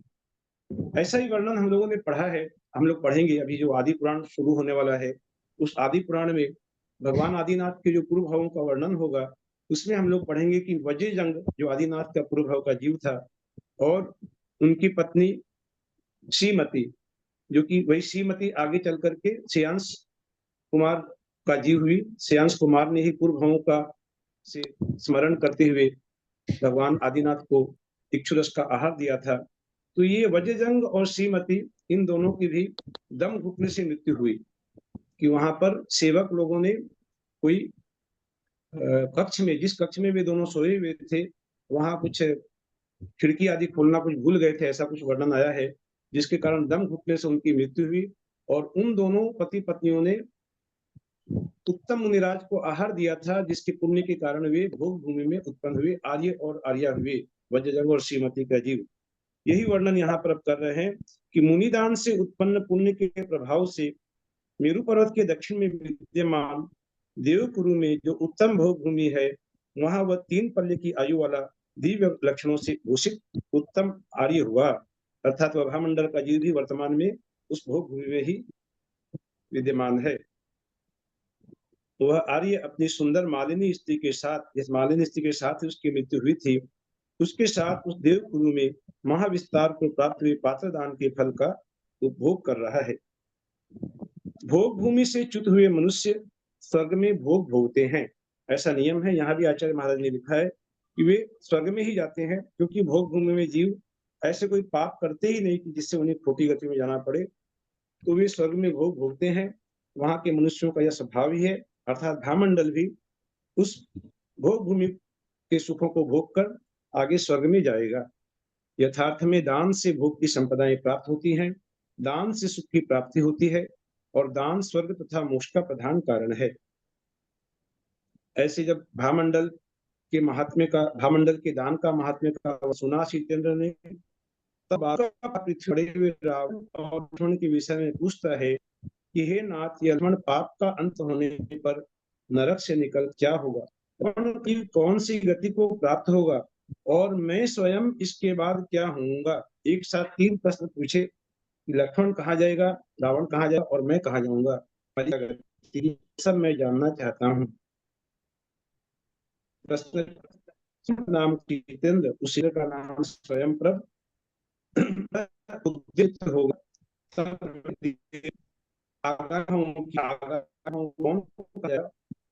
ऐसे कहा कि हे जितेंद्र, सुन करके तीसरे नरक से निकल पर्वत सुनंद नाम सम्यक गृहस्थ की रोहिणी नामक स्त्री के क्रमशः अर्हतदास और ऋषिदास नाम के होंगे। ये देखिए कर्मों की विशेषता, कहाँ जन्म जन्म के जो वैरी थे, अनेक जनों के वैरी, अब ये सगे भाई होंगे। एक ही माँ के 2 पुत्र होंगे, एक का नाम अर्हतदास और एक का नाम ऋषिदास। ये पुत्र सद्गुण से प्रसिद्ध, उत्साह पूर्ण चित्त के धारक और प्रशंसनीय क्रियाओं के करने में तत्पर होंगे। यहाँ ये गृहस्थ की विधि से देवादिदेव की पूजा कर अनुव्रत के धारी होंगे, अर्थात ये मुनि तो नहीं बनेंगे लेकिन अनुव्रत के धारी होंगे, और अंत में मरकर उत्तम देव होंगे। कौन से स्वर्ग में जाएंगे ये नहीं लिखा यहाँ पर, उत्तम देव होंगे ऐसा कहा।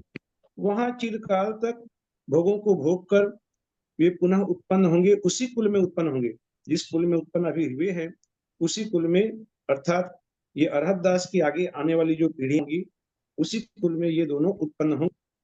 फिर पात्रता के प्रभाव से मुनियों को दान देंगे और हरि क्षेत्र प्राप्त कर, अर्थात हरि क्षेत्र में भी भोग भूमि में जाएंगे।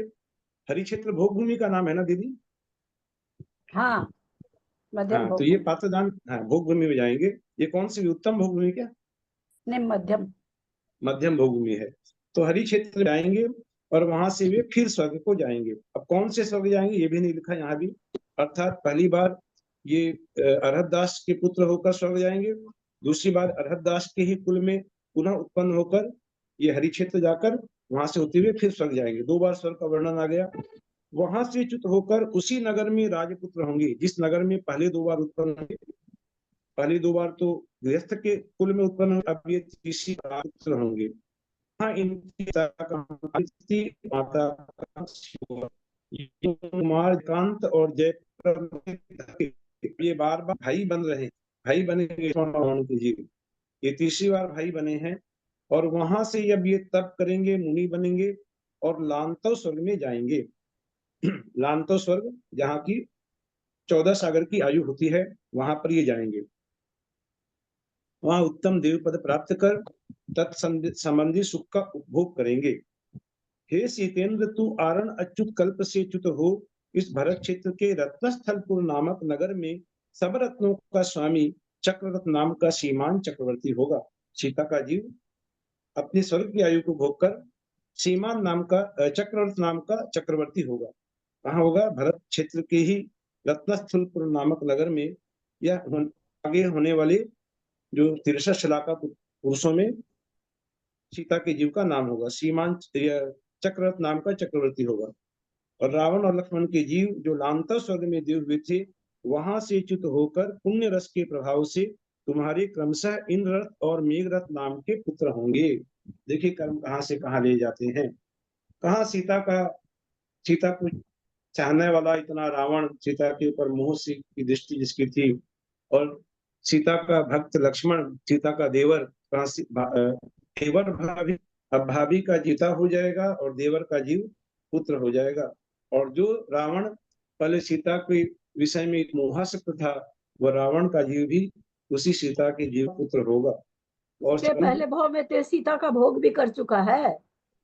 हाँ, उसके ये पहले रावण भोग भी कर चुका है। हाँ, ठीक भोग बात भी है, कर आपने चुका कहा, है। ठीक उसके कहा। पहले तो ये हाँ, भोग भी कर, बलपूर्वक उसने भोग भी जबरदस्ती किया भोगा था, है ये भी उसको। पढ़े हम लोग। हाँ, हाँ, जबरदस्ती भोगा है भोग उसको। भी कर चुका है, अब वह उसका पुत्र होगा। अब तो उसका यहाँ पर पुत्र लक्ष्मण के लिए तो ताज्जुब नहीं लगता, देवर है तो चलो मतलब बेटा के जैसे हो जाता, पर रावण का हाँ, देखिए भोगा है रावण भी उसको। उसका बेटा होगा। हाँ, रावण का ज्यादा अजीब भी आश्चर्यकारी है, उसका बेटा होगा। वो बेटा बनेगा। तब यहाँ पर ये हम लोगों को ये वर्णन तो प्राप्त नहीं हुआ कि 2 बार स्वर्ग गए, कौन से स्वर्ग में गए, ये वर्णन नहीं मिला हमें पढ़ने के लिए। लेकिन यदि हम कंडीशन लगाते हैं तो जिस नरक में ये दोनों जीव थे, 7 सागर की यदि उनकी आयु मान ले, उत्कृष्ट आयु यदि मानी जाए कि 7 सागर की उनकी आयु, और इधर सीता का जीव जो 22 सागर की आयु, 22 सागर की आयु होती है ना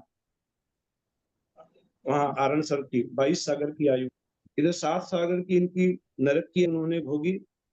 और उसके बाद ये लांतर स्वर्ग में गए, तो लांतर स्वर्ग में 14 सागर की आयु होती है, उत्कृष्ट आयु इनकी, तो 14 और 7 21 सागर तो इनके वहां बीत गए।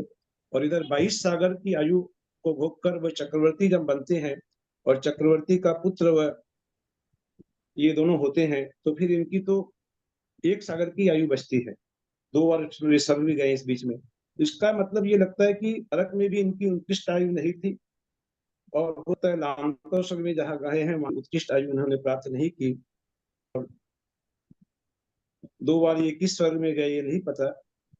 तो ऐसा ही कुछ मैंने कैलकुलेशन लगाया था कि कौन से स्वर्ग में गए। तो आगे पढ़ते हैं, ये इंद्ररथ और मेघरथ नाम के पुत्र होंगे। जो पहले दशानन नाम का तेरा महान शत्रु था, जिस भरत क्षेत्र के 3 खस में लिए, और जिसका निश्चय था कि जो परिस्थिति मुझे ही चाहेगी उसे मैं नहीं चाहूंगा। ये यहाँ पर राम मुनि कह रहे हैं।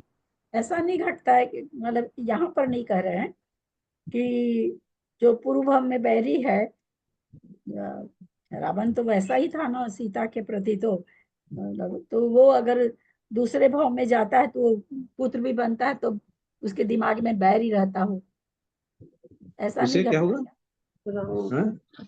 तो सम्यक दर्शन प्राप्त कर लिया आपने, सम्यक दर्शन प्राप्त कर लिया तो अब बैर भाव तो समाप्त हो गया उसका वहां पर।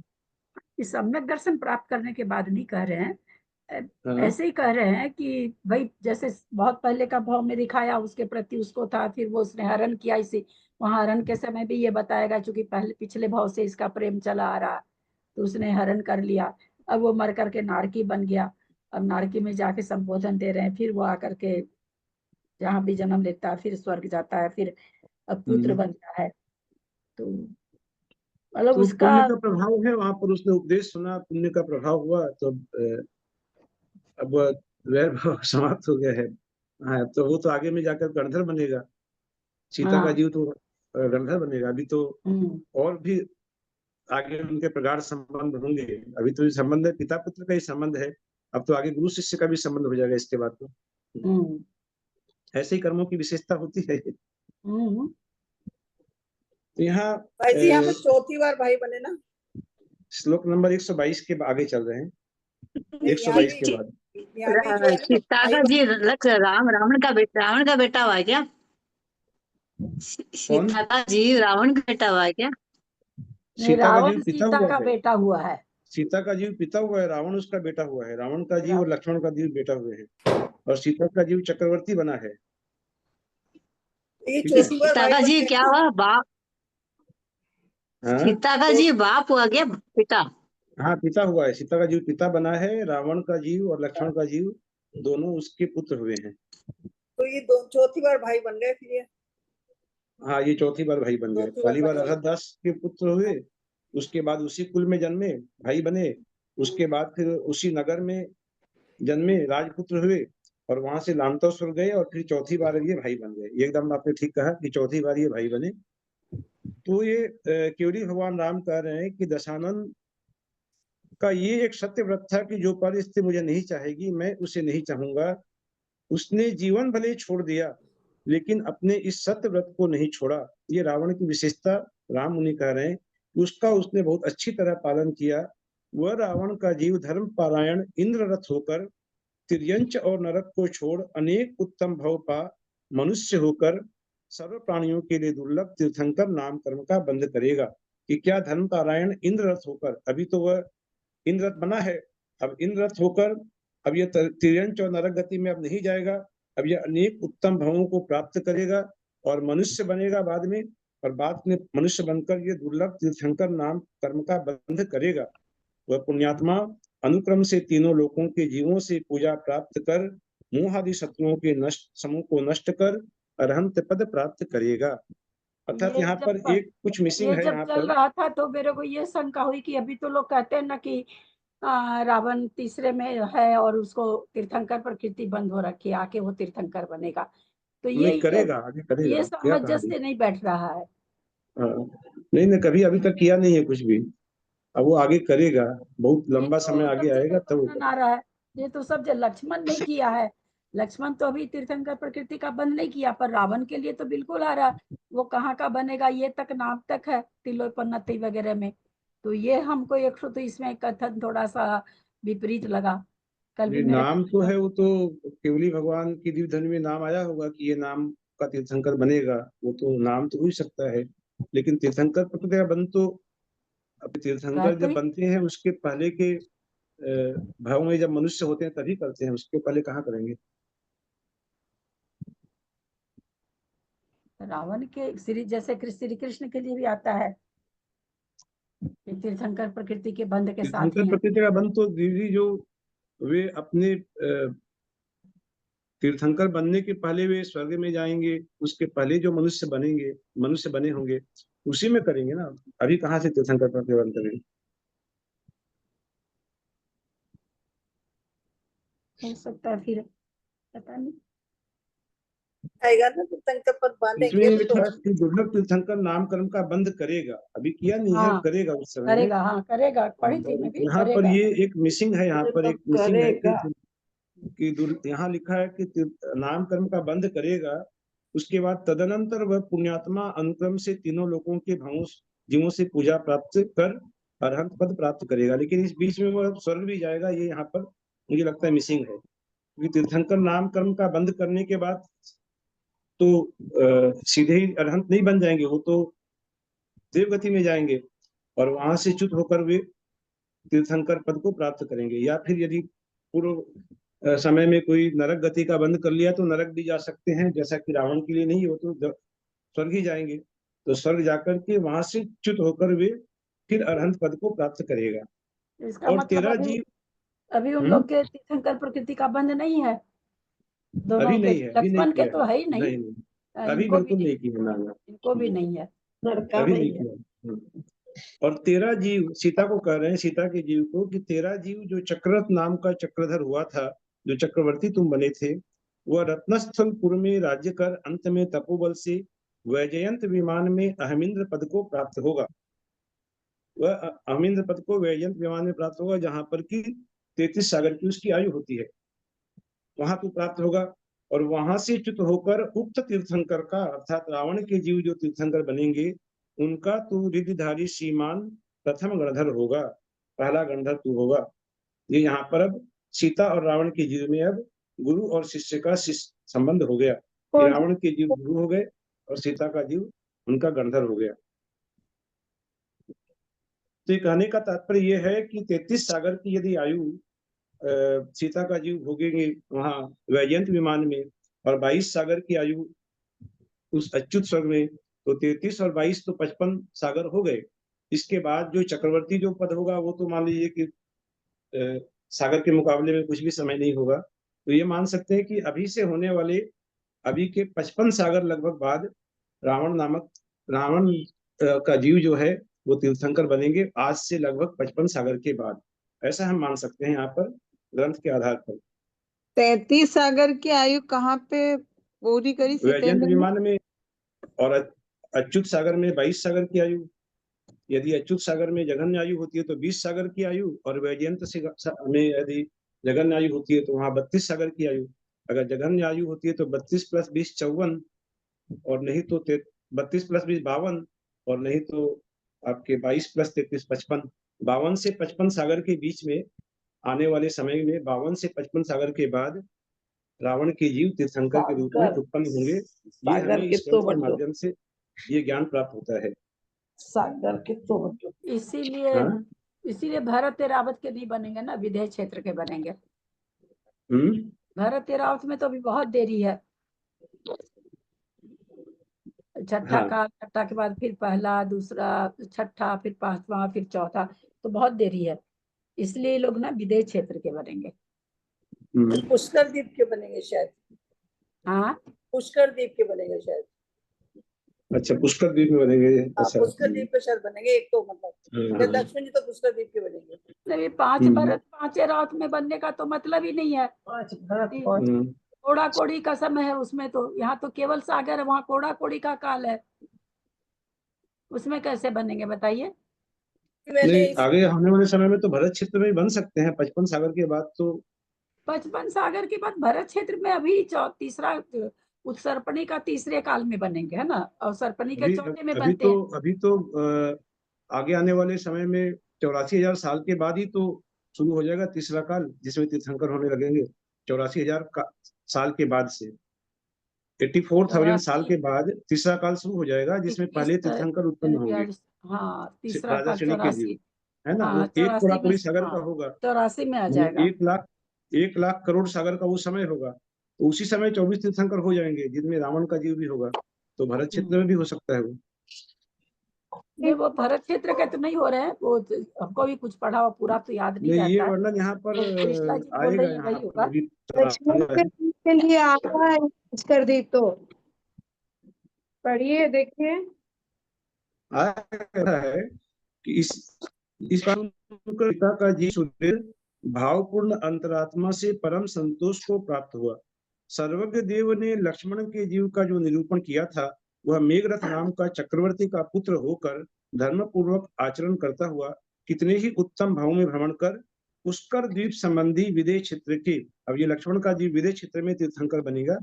ये कह रहे हैं कि पुष्कर द्वीप संबंधी विदेह क्षेत्र के शतपत्र नामा नगर में अपने योग्य समय में तीर्थंकर और चक्रवर्ती पद को प्राप्त हो निर्वाण प्राप्त होगा। अर्थात वहां विदेह क्षेत्र में भी यह चक्रवर्ती पद को प्राप्त होंगे लक्ष्मण का जीव, और चक्रवर्ती बनकर फिर वैराग्य धारण कर फिर ये तीर्थंकर होंगे। यहाँ लिखना चाहिए था चक्रवर्ती और तीर्थंकर पद को प्राप्त हो, उसकी जगह लिखा है तीर्थंकर और चक्रवर्ती पद को प्राप्त हो। इसे हमें पढ़ना चाहिए, चक्रवर्ती और तीर्थंकर पद को प्राप्त होकर निर्वाण को प्राप्त करेगा। तो लक्ष्मण का तो यहाँ आ गया कि विदेश क्षेत्र में तीर्थंकर होगा, और रावण के जीव का लिखा हुआ नहीं है कि ये कहाँ तीर्थंकर होगा। तो ये रावण का जीव भरत में ही 24 तीर्थंकरों में ही हम लोग पढ़ते हैं कि रावण का जीव भी होगा आने वाली 24 में। इस प्रकार आगामी भावों का वृत्तांत जानकर जिसका सब संशय दूर हो गया था, ऐसा सीतेंद्र पद्मनाभ केवली की बार बार कर चैत्यालियों की वंदना करने के लिए चला गया। वह अत्यंत भक्त हो तीर्थंकर निर्वाण क्षेत्र की पूजा करता, नंदीश्वर द्वीप में जिन प्रतिमाओं की अर्चा करता और जिनेन्द्र भगवान को निरंतर मन में धारण करता, स्वयं केवली पद को प्राप्त हुए के समान सुख का अनुभव करता। कि जब वह नंदीश्वर द्वीप आदि में जब वंदना आदि करता, उसे इतना सुख लगता था, प्राप्त होता था, मानो वह स्वयं केवली को ही प्राप्त हो गया है। तो पाप को भस्मीभूत मानता हुआ देवों के समूह से आवृत होता हुआ स्वर्गलोक चला गया। कि स्वर्गलोक जाना तो पड़ेगा ही, लेकिन जहां तक उसने कोशिश की है, उसने यहाँ पर नंदीश्वर द्वीप, समेरु पर्वत आदि सबकी वंदना करते हुए, राम मुनि की वंदना करते हुए वह स्वर्गलोक चला गया। उस समय स्वर्ग में जाते जाते भाई पुरातन के मंडल जीव को भी देखा, उसके साथ भी उसने प्रिय वार्तालाप किया।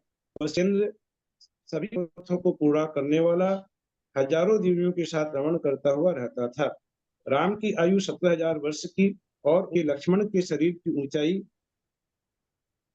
उनके और लक्ष्मण के, राम और लक्ष्मण दोनों भाई के शरीर की ऊंचाई 16 धनुष की थी। गौतम स्वामी कहते हैं कि इस तरह पुण्य और पाप का अंतर जानकर पाप को दूर से ही छोड़कर पुण्य का संचय करना उत्तम है। ये यहाँ पर एक कथा हो गई। अब इसके बाद आगे क्या कह रहे हैं कि गौतम स्वामी कहते हैं कि हे राजन, देखो जिनेन्द्र देव के उत्तम शासन में धैर्य को प्राप्त हुए बलभद्र पद के धारी रामचंद्र ने महाबलवान शत्रु पराजित कर दिए। ये जन्म जरा मरण रूपी महाबलवान शत्रु पराजित कर दिए और वे उत्कृष्ट कैवल्य सुख को प्राप्त हुए। महामुनि राम 25 वर्ष तक उत्कृष्ट विधि से जैनाचार्य आराधना कर समस्त जीव समूह के आभरण भूत सिद्ध परमेश्वरों के निवास क्षेत्र 3 लोक के शिखर को प्राप्त हुए। कि 25 वर्ष तक वे केवल ज्ञान अवस्था में रहे, उसके बाद उनका निर्वाण हो गया। ऐसे मुनियों में श्रेष्ठ थे, उन भगवान राम को शिर से प्रणाम करो। 30 वर्ष सीता की जीव पतिंद्र ने जिनकी अत्यधिक पूजा की थी, जो परम रिद्धि को प्राप्त थे, ऐसे मुनि प्रधान श्री रामचंद्र जी को नमस्कार करो।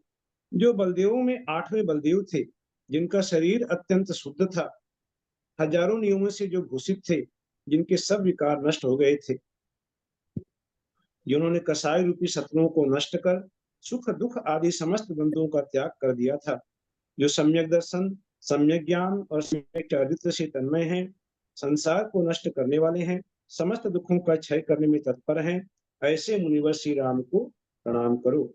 155 श्लोक तक पहुंच गए हैं। इसके आगे ले रहे हैं 155 के बाद कि जिसका हृदय आश्चर्य और हर्ष से आक्रांत है, जिसके अंतःकरण से सब शंकाएं निकल चुकी हैं, ऐसा जो मनुष्य प्रतिदिन भावपूर्वक मन से बलदेव की चरित्र को बांचता है या सुनता है, उसकी आयु वृद्धि को प्राप्त होती है। क्या क्या फल बताया इस पर्व को बांचने या सुनने का? कि वह दीर्घायु होता है, पुण्य बढ़ता है तथा तलवार खींचकर हाथ में धारण करने वाला भी शत्रु उसके साथ वैर नहीं करता है। भले तलवार खींच करके भी कोई सामने खड़ा हो जाए, लेकिन वह उसका कुछ अनिष्ट नहीं कर सकता, बल्कि वह शांति को प्राप्त हो जाता है। जैसे कहते हैं शत्रु मित्रता को धरी विष निर्विष्टा था, ये कह रहे हैं कि यह शांति को प्राप्त हो जाता है। इसके सिवाय इसके बांचने या इसके सुनने से धर्म का अभिलाषी मनुष्य धर्म को पाता है, यश का अभिलाषी परम यश को पाता है, और राज्य से भ्रष्ट हुआ मनुष्य, जिसको जो राज्य खो गया है, नष्ट हो गया है, वह पुनः राज्य को प्राप्त करता है। अर्थात जिससे धन लक्ष्मी आदि का योग हो गया है, वह उस धन लक्ष्मी को प्राप्त करता है। संतान का अर्थी जो कहते हैं ना कि धर्म का अर्थी धर्म को पाता है, यश का अर्थी यश को, और राज्य का अर्थी राज्य को प्राप्त होता है। इष्ट संयोग का अभिलाषी मनुष्य शीघ्र ही इष्ट जन के संयोग को प्राप्त करता है। लाभ का इच्छुक सरलता से सुख देने वाला उत्तम लाभ प्राप्त करता है। विदेश जाने वाला कुशल मंगल से रहता है, और स्वदेश में रहने वाले के सब मनोरथ सिद्ध होते हैं। उसकी बीमारी शांत हो जाती है। ग्राम और नगरवासी देव संतुष्ट रहते हैं, देवों का कोई उपसर्ग उनके ऊपर नहीं होता, तथा नक्षत्रों के साथ कुटिल ग्रह भी प्रसन्न हो जाते हैं। राम की कथाओं से दुश्चिंतित तथा दुर्भावित सैकड़ों पाप नष्ट हो जाते हैं। हृदय में जो कुछ उत्तम बात है, राम कथा के कीर्तन में लीन मनुष्य उसे अवश्य पाता है। सो ठीक ही है, क्योंकि सर्वज्ञ देव संबंधी सुदृढ़ भक्ति इष्ट करती ही है, इष्ट की पूर्ति करती ही है। ग्रंथकर्ता श्री रवि सेनाचार्य कहते हैं, ये सारा पुराण करने के बाद अब अंत में रवि सेनाचार्य अपनी ओर से क्या कहते हैं? वे कहते हैं कि बड़ी सावधानी से जिसका समाधान बैठाया गया है, जो दिव्य है, पवित्र अक्षरों से संपन्न है, नाना प्रकार के हजारों जन्मों में संचित अत्यधिक क्लेशों के समूह को नष्ट करने वाला है, ऐसा यह पद्मचरित मैंने भक्तिवश ही निरूपित किया है। इसमें वे अपनी कुछ भी जरा भी उसमें अपना सही नहीं मानते हैं। वे कह रहे हैं कि मैंने भक्ति से प्रेरित होकर ही इस पद्मचरित की रचना की है। श्री पद्म मुनि का जो चरित मूल में सब संसार से नमस्कृत श्री वर्धमान स्वामी के द्वारा कहा गया, फिर इंद्रवती गणधर के द्वारा पहले वर्धमान स्वामी की दिव्यवाणी से यह पद्म चरित निश्चित हुआ, उसके बाद इंद्रभूति गणधर के द्वारा फिर सुधर्मा और जम्बू स्वामी के लिए कहा गया, और उनके बाद उनके शिष्यों के शिष्य श्री उत्तर वाग्मी श्रेष्ठ वक्ता श्री कीर्तिधर मुनि के द्वारा प्रकट हुआ। और ऐसे यह पद्मचरित सर्वोत्तम मंगल स्वरूप है। यह पद्मचरित समस्त शास्त्रों के ज्ञाता मुनियों के मन की सोपान परंपरा के समान नाना पर्वों की परंपरा से युक्त है। अब आगे ये वंश परंपरा को बता रहे हैं रविसेन आचार्य कि इंद्र गुरु के शिष्य श्री दिवाकर यति थे। दिवाकर यति के शिष्य थे अर्हद यति, और अर्हद यति के शिष्य थे लक्ष्मण सेन मुनि, और लक्ष्मण सेन मुनि के शिष्य मैं रविसेन हूं, ऐसा बता रहे हैं। अर्थात रविसेन, अब यदि इसको उल्टा चलते हैं तो रविसेन आचार्य के गुरु थे लक्ष्मण सेन मुनि, और लक्ष्मण सेन मुनि के गुरु थे अर्हद यति। अर्थात रविसेन आचार्य के दादा गुरु कौन हुए? अर्हद यति हुए। ये हमें यहाँ पर इनकी वंश परंपरा का वर्णन पता चलता है कि जो सम्यक दर्शन की शुद्धता के कारणों से श्रेष्ठ है, कल्याणकारी है, पुण्य स्वरूप श्री राम के महात्म्य का उत्तम कीर्तन करने वाला है। ऐसा यह पुराण आत्मा के उपकार की इच्छुक विद्वजनों के लिए निरंतर श्रवण करने के योग्य है, बार बार सुनने के, बार बार पढ़ने के यह योग्य है। रविसेन के दादा गुरु कौन हुए? हाँ, रविसेन जी के दादा गुरु कौन हुए? अर्हद यति। अर्हद यति जैसे विद्यासागर जी के ज्ञान सागर जी हुए दादा गुरु, वैसे उनके अर्हद यति थे, अर्हद यति। बलभद्र नारायण और इनके शत्रु रावण का यह चरित्र समस्त संसार में प्रसिद्ध है। ये कह रहे हैं कि समस्त संसार में कौन नहीं जानता इनके चरित्र को। इसमें अच्छे और बुरे दोनों प्रकार के चरित्रों का वर्णन है। पर ये बहुत ही अच्छी बात है यहाँ पर कि सार सार को चुगना थोथा देही उड़ाई। ये यहाँ पर कह रहे हैं कि अच्छे चरित्र का भी वर्णन पढ़ने को मिलता है, बुरे चरित्र का भी वर्णन पढ़ने को मिलता है। ऐसे चरित्र भी हमने पढ़े कि जो जिसने किसी की ब्याहता स्त्री अपने घर में रख लिया, ऐसा चरित्र भी पढ़ने को मिला। तो ये सार है, सार में हर प्रकार की व्यक्ति की चरित्र का वर्णन किया गया। अब बुद्धिमान मनुष्य होते हुए हमारा कर्तव्य है कि बुद्धिमान मनुष्य द्वारा विचार कर अच्छे अंश को ग्रहण करना और बुरे अंश को छोड़ देना, ये हमारा कर्तव्य है। कि जो अच्छा चरित्र है गुण को बढ़ाने वाला है, यह मानना अच्छा चरित्र है वह हमारे गुणों को बढ़ाने वाला है, और जो बुरा चरित्र है वह कष्टों को अधिक करने वाला है। इसलिए अच्छे चरित्र को करना है। इनमें जिस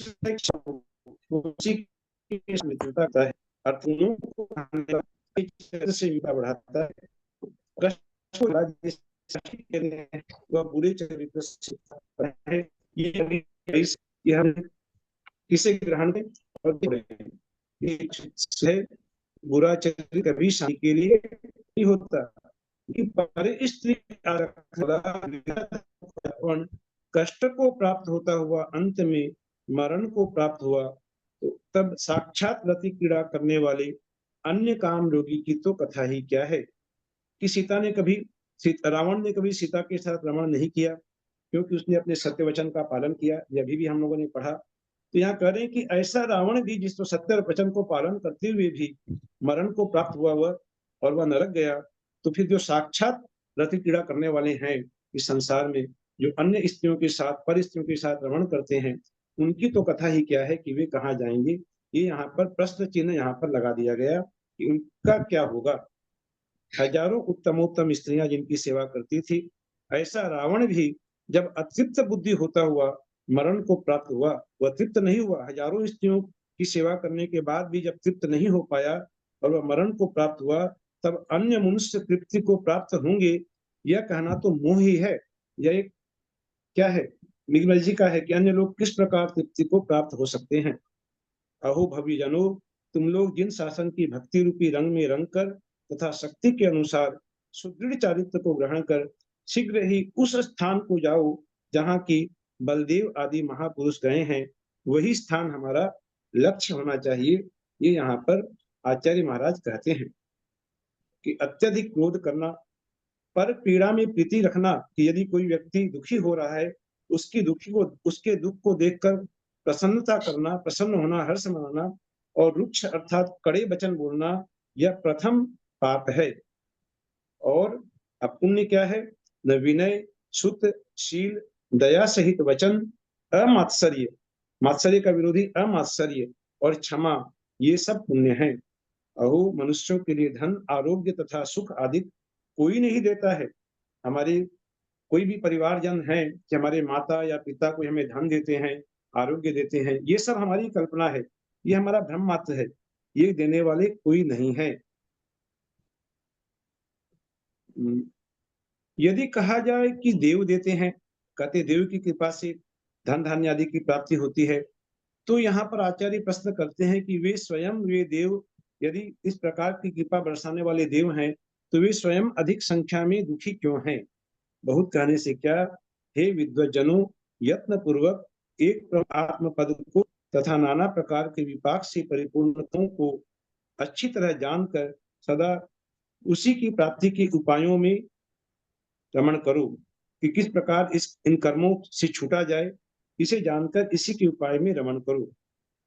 हे विद्वज्जनों, हमने इस ग्रंथ में परमार्थ की प्राप्ति के उपाय कहे हैं, सो उन्हें शक्ति पूर्वक काम में लाओ। अभी आचार्य महाराज ने तो अपना काम कर दिया, अब बाकी काम हमारा है कि अब हम क्या करना है, हमें इसे पढ़कर सुनकर, कि उन्हें शक्ति पूर्वक काम में लाओ, जिससे संसार रूपी संसार से पार हो सको। जिन सूर्य श्री वर्धमान जिनेन्द्र के मोक्ष जाने के बाद 1203 वर्ष 6.5 मास बीत जाने पर यह पद्म पुराण लिखा गया है। इसका समय भी बता दिया कि भगवान के मोक्ष जाने के 1203 वर्ष और 6 मास अर्थात 3.5 वर्ष, 1203 वर्ष बाद ये लिखा गया, अर्थात 2551 में यदि 1203 बाद दे देंगे तो लगभग 1500 साल पुराना ये ग्रंथ है। इतना प्राचीन ग्रंथ हमें पढ़ने को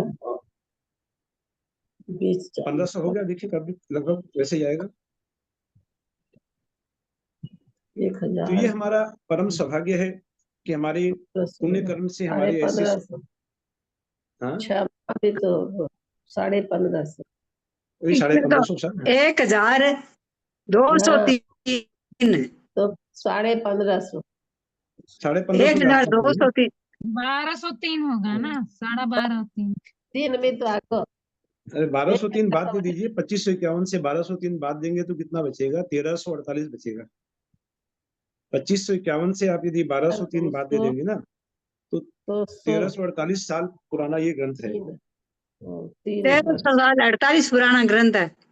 हाँ वही है, वही। हाँ, तो कहने का तात्पर्य ये कि हमारे कोई पुण्य कर्म जागृत हुए, जो हम लोगों का ऐसा पुण्य हुआ कि हमारे भाव हुए, और ऐसा यह दुर्लभ ग्रंथ हमें पढ़ने को मिला, इतनी अच्छी तरह से हमने इसे पढ़ा, सुना आदि, तो ये बहुत ही सौभाग्य की बात है। आचार्य कहते हैं कि मेरी इच्छा है कि समस्त शुद्ध देवता, जिन शासन देव निखिल विश्व को जिन भक्ति में तत्पर करते हुए यहाँ अपना सानिध्य प्रदान करें, सभी इसमें सहयोग प्रदान करें। इस ग्रंथ में हाँ, इस ग्रंथ में व्यंजनांत अथवा स्वरांत जो कुछ भी कहा गया है वही अर्थ का वाचक शब्द है और शब्दों का समूह ही वाक्य है। यह पद्मचरित ग्रंथ अनुष्टुप श्लोकों की अपेक्षा 18,023 श्लोक प्रमाण कहा गया है। अब ये बता दिया कि हम लोगों ने जो 123 ग्रंथ पर्व जो पढ़े, इन 123 पर्व में सब मिला के 18,023 श्लोक लिखे गए हैं, जो कि हमें पढ़ने का सौभाग्य प्राप्त हुआ। अर्थात यदि इसका एवरेज निकालेंगे, औसत निकालेंगे, तो लगभग प्रति पर्व 146 श्लोक बैठता है। कोई पर्व बड़ा है तो कोई छोटा भी है, तो औसत में 146 से कुछ ज्यादा श्लोक प्रत्येक पर्व में होते हैं, जो कि यहाँ 1823 श्लोक प्रमाण ये पद्म पुराण पढ़ा हम लोगों ने। और इस प्रकार हर्ष नाम से प्रसिद्ध श्री रवि सेनाचार्य प्रणीत पद्म पुराण में बलदेव की सिद्धि प्राप्ति करने का वर्णन करने वाला 123वां पर्व समाप्त हुआ। ये आज इस प्रकार हमने पद्म पुराण ग्रंथ के स्वाध्याय को समाप्त किया या संपूर्ण हुआ। बहुत ही अच्छे से, बहुत ही निर्विघ्न तरीके से ललिता दीदी के सौजन्य से हमें यह ग्रंथ फिर से एक बार पढ़ने का सौभाग्य प्राप्त हुआ। तो मैं ललिता दीदी का और आप सभी का बहुत ही कृतज्ञ हूँ कि आप सभी के पुण्य के उदय से मेरा भी पुण्य जागृत हुआ और मुझे यह पुराण पढ़ने का अवसर मिला है। इसको पढ़ने में, इसको पढ़ाने में जो भी यदि कुछ भूल हुई हो, मेरे द्वारा कुछ त्रुटि हुई हो, तो मैं आपसे क्षमा याचना करता हूँ कि आप बालक समझ करके मुझे क्षमा करेंगे। और यदि परीक्षा के समय भी कोई गलत प्रश्न आदि बन गए हों, किसी के मार्क्स देने में कोई त्रुटि रह गई हो, तो उसके लिए मैं हाथ जोड़कर क्षमा याचना करता हूँ। और आगे भी हम लोग आदि पुराण का ग्रंथ फिर से पढ़ेंगे, जैसा कि ललिता दीदी ने कहा था। यह सौभाग्य हमें प्राप्त होने वाला है। और इसी के साथ मैं जिनवाणी सिद्धि करता हूँ। एक बार फिर से ये कुछ भी यदि कहीं कोई त्रुटि हो गई हो, 2551 में यदि से किसी को, कितने माइनस 1238 यदि वर्ष किसी को माइनस मैंने होंगे? कोई कठोर वचन कह दिए हो, कटु वचन कह दिए हो, आपके हृदय में यदि आघात लगा हो, उसके लिए भी क्षमा याचना करता हूँ। क्या भाई पूछ रहे हैं साहब, दीदी? पूरे ग्रुप की तरफ से हम मैं लोगों की तरफ से क्षमा भी चाहूँ। एक समाज मिनट सब कोई चुप रहे ना भाई, सबके तरफ से मैं बोल रही हूँ ना। अब फिर मेरे बोलने में आप लोग बीच में बोलेंगे तो किसी की आवाज उनके कान तक नहीं जाएगी। जैसे ही मैं बोलना चालू करते वैसे 5 लोग और शुरू कर देते हैं। भाई हाँ, साहब, सबकी तरफ से आपसे क्षमा चाहती हूँ। प्रश्न पूछने में लोग कहीं कुछ आपके साथ ये वो होता ही है, जिज्ञासा उठती है सबको। तो बहुत लोगों ने आपको बहुत मतलब परेशान किया है। ये बता दीजिए, ये बता दीजिए, ये बता दीजिए। नहीं सब नहीं नहीं, मेरी तरफ से मेरे बराबर आने में भी वो काफी विलम्ब होता है। और घर में बच्चे भी बहुत शोरगुल करते हैं, जिसके लिए मैं बहुत आपसे वो सब तो बार बार सभी क्षमा के घर चाहता हूँ। में, नहीं नहीं और नहीं, आज रविवार का दिन, छुट्टी के दिन भी मैं वो क्षमा का मैं थोड़ा, प्रकरण ही नहीं है। आपका लेट हाँ, अपनी आना, सुविधा के अनुसार मैंने स्वाध्याय कराता हूँ। ये आपका लेट आना, बच्चों का शोरगुल करना, ये आपके क्षमा का प्रकरण नहीं बन सकता। बिल्कुल भी नहीं बन सकता। वो तो सबके घर में होता, किसी का जोर नहीं चलता उस पर। तो मतलब आपने बहुत ही अच्छा तरह से ये लोगों को जो इतनी चीजें याद हुई है केवल आपकी सबरी के कारण। जब तक पहले 2-4 पर्व में या कितने पर्व के बाद आपसे कराना चालू किए, मुझे पूरी तरह तो याद नहीं है। तो हाँ उतने हाँ, पर्वों में तो हम टटोलते थे कि भाई कल कौन कर देंगे, कल कौन कर देंगे, ऐसे एक आकुलता सी मेरे को रहती थी। मैं तो निराकुल हो गई आपके आने से, एकदम निश्चिंत हो गई। एकदम अब कुछ नहीं, चिंता। मेरे को भी बहुत मिस कर रहा हूँ मैं कि मैंने बहुत से पहले पहले से यदि ज्वाइन करता तो मेरा रिवीजन और पक्का होता काफी। क्योंकि जल्दी कर लिए थे लाभ तो भाई मुझे साहब, प्राप्त ज्यादा हुआ तो है। नहीं निकला था, ज्यादा तो नहीं निकला होगा। लेकिन जल्दी काफी कुछ मेरा तो, हाँ छूट गया, इसके लिए भी हाँ, मुझे खेद है कि में कुछ हाँ। निकल गया था। फिर वही मेरे मन में आया, मैं कि मेरे आपके कराने से मेरा बहुत, मतलब मैं तो इतना ज्यादा पढ़ नहीं पाती हूँ, मेरे को याद थोड़ा कम ही रहता है पुराण वगैरह के कथानक। लेकिन आपके बोलने से बहुत सारी चीज मेरे को बहुत फायदा हुआ। ये लोग तो खैर ग्रंथ पढ़ते हैं, फिर दोबारा पढ़ते हैं, फिर परीक्षा भी देते हैं, तो इन लोग का तो बहुत अच्छा हो गया। इन लोग के तो खैर कहना ही क्या है। तो भाई साहब, हाँ, मैंने आपको इतना अनुशासित ज्ञान ग्रुप की है। मैंने नहीं देखा दीदी। ये जो आप, ये जिस ग्रुप में जो पढ़ाते हैं, यहाँ पर सब एकदम शांति के साथ सब सुनते हैं, मौन होकर सुनते हैं। और अंत में कुछ प्रश्न पूछना होता है, वो भी अंत में पूछते हैं। तो इसके कारण क्या है कि बहुत तन्मयता रहती है। और बाकी हम लोग क्या है कि लोग म्यूट नहीं करते हैं, काफी शोरगुल होता है, तो उससे एकांत भंग होती है। यहाँ पर मैं देखता हूँ कि अगर भूल से किसी का खुला भी रहता है तो लोग तुरंत उसे इन्फॉर्म कर देते हैं भाई आपका खुला हुआ है, और वो तुरंत म्यूट कर लेते हैं। तो ये एक बहुत ही अनुशासन का परिचायक है कि सभी लोग काफी तन्मय होकर के सुनना चाहते हैं, जो कि बहुत अच्छी बात है। हाँ, इसलिए अब आपको आगे और परेशान करते रहेंगे इसी तरह। नहीं नहीं, ये तो मेरा सौभाग्य है। देखिए, ये तो हम तो निश्चिंत हो गए आपके रहने से एकदम। ये तो नहीं तो मेरे को सौभाग्य है बस। टटोलना पड़ता था, कल कौन करेगा समरी, आप हम्म, कर लीजिए, आप कर लीजिए, आप कर लीजिए। सबको मेरे को कहना पड़ता था। क्योंकि मेरे कारण यदि कुछ लाभ मिल रहा है, वो तो देखिए बाद की बात है। मेरे को खुद को लाभ मिल रहा है कितना, ये मेरे लिए ज्यादा महत्वपूर्ण है कि मेरे को खुद को बहुत लाभ मिल रहा है इसको पढ़ने से। बहुत और बहुत बहुत भाई साहब, बहुत। हम्म, मैं तो ऋणी हूँ आपकी भाई साहब। एक शब्द में अगर आपके लिए कहूँ तो मैं ऋणी हूँ आपकी। ये तीनों भागों, ये श्लोक जो है जो इन्होंने लास्ट में दिया है, ये तीनों तीनों भागों के ही या एक ही भाग के हैं ये इतने सारे श्लोक? हाँ, तीनों भागों के लिए लिया है ना, तीनों तीनों भागों भागों के के लिए। लिए दिया ना इन्होंने हाँ, लास्ट में जो करके दिया। सब मिला के इतना बताया, 1823 श्लोक है इसमें, अच्छा अच्छा। तीनों भागों में मिला के। आप अगर जोड़ लगाएंगे कल, एक कॉपी में लिखे ना किसमें कितने श्लोक है, तो देखिए उतना ही आएगा आपका जोड़। भाई साहब उस पुस्तक में कौन सा स्वर्ग हुआ? हाँ, 123 है? नहीं 123 आपका 123 श्लोक है सब मिला के, 123वां पर्व है ये, 123 पर्व है सब। 123 पर्व एक भाग में है।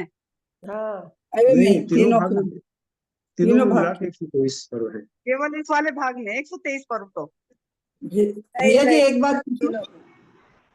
नहीं नहीं, तीनों शास्त्रों को मिला के 123 तीनों को भाग। पहले में शायद 25 पर्व है, दूसरे में कितना है मुझे याद नहीं है, तीसरे में आप देख लीजिएगा, सब मिला के 123 है। अच्छा अच्छा 123 पर्व, ठीक है। ये भाई साहब जो है ना, ये इंद्र गुरु के ये शिष्य श्री दिवाकर यति थे, उनके शिष्य अरहद यति थे, तो इनका मतलब आप रिलेशन कैसे क्या बता रहे हैं, वो समझ नहीं आया मुझे तो। ये गुरु परंपरा का वर्णन है कि हमारे गुरु कौन थे, उनके गुरु कौन थे, उनके गुरु जब तक का जहाँ तक का ज्ञात है वो लिख रहे हैं। जैसे हमारे 7 पीढ़ी है, 7 पीढ़ी तक की जो वंश परंपरा लिखी जाती है, वैसे ये गुरु परंपरा का वर्णन किया ना यहाँ पर कि इंद्र के गुरु दिवाकर, उनके गुरु। हे भगवान। अभी अब जब पढ़ेंगे तो ये आदि पुराण पढ़ेंगे, इसमें बहुत बड़ी वंशावली का वर्णन मिलेगा। जिनसेन स्वामी अपने बहुत बड़े बहुत वंश का, बड़ी, बहुत बड़ी। बहुत बड़ी वंशावली का परिचय देंगे। इनके गुरु नहीं तो कौन फिर थे, ये उनके गुरु आपने बोला ना रविसेन जी के दादा अरहद व्रती वो थे, तो वो कैसे? अरहत द्वितीय थे। आप उल्टे ले लीजिए, रविसेन के गुरु कौन थे, बैक से जाकर के देखिए तो आपको समझ में आ जाएगा कि दादा गुरु कौन थे।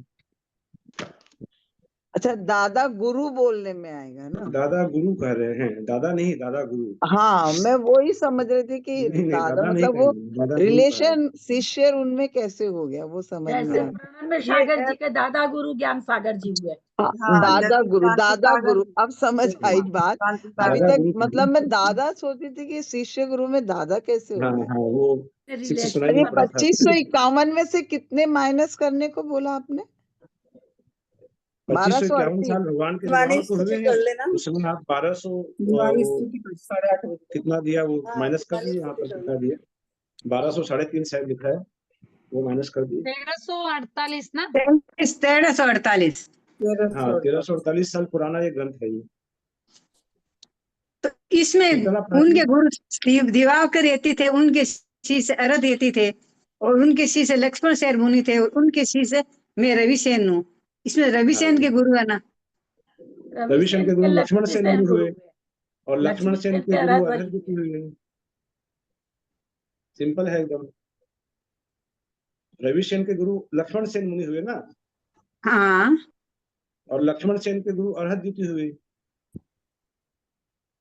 तो रविसेन के गुरु लक्ष्मण के कौन हुए? नहीं, इनके गुरु शिष्य से दिवाकर यति थे, उनके शिष्य अरहद यति थे, उनके शिष्य लक्ष्मण मुनि थे, और उनके शिष्य मैं अभिसेन हूँ।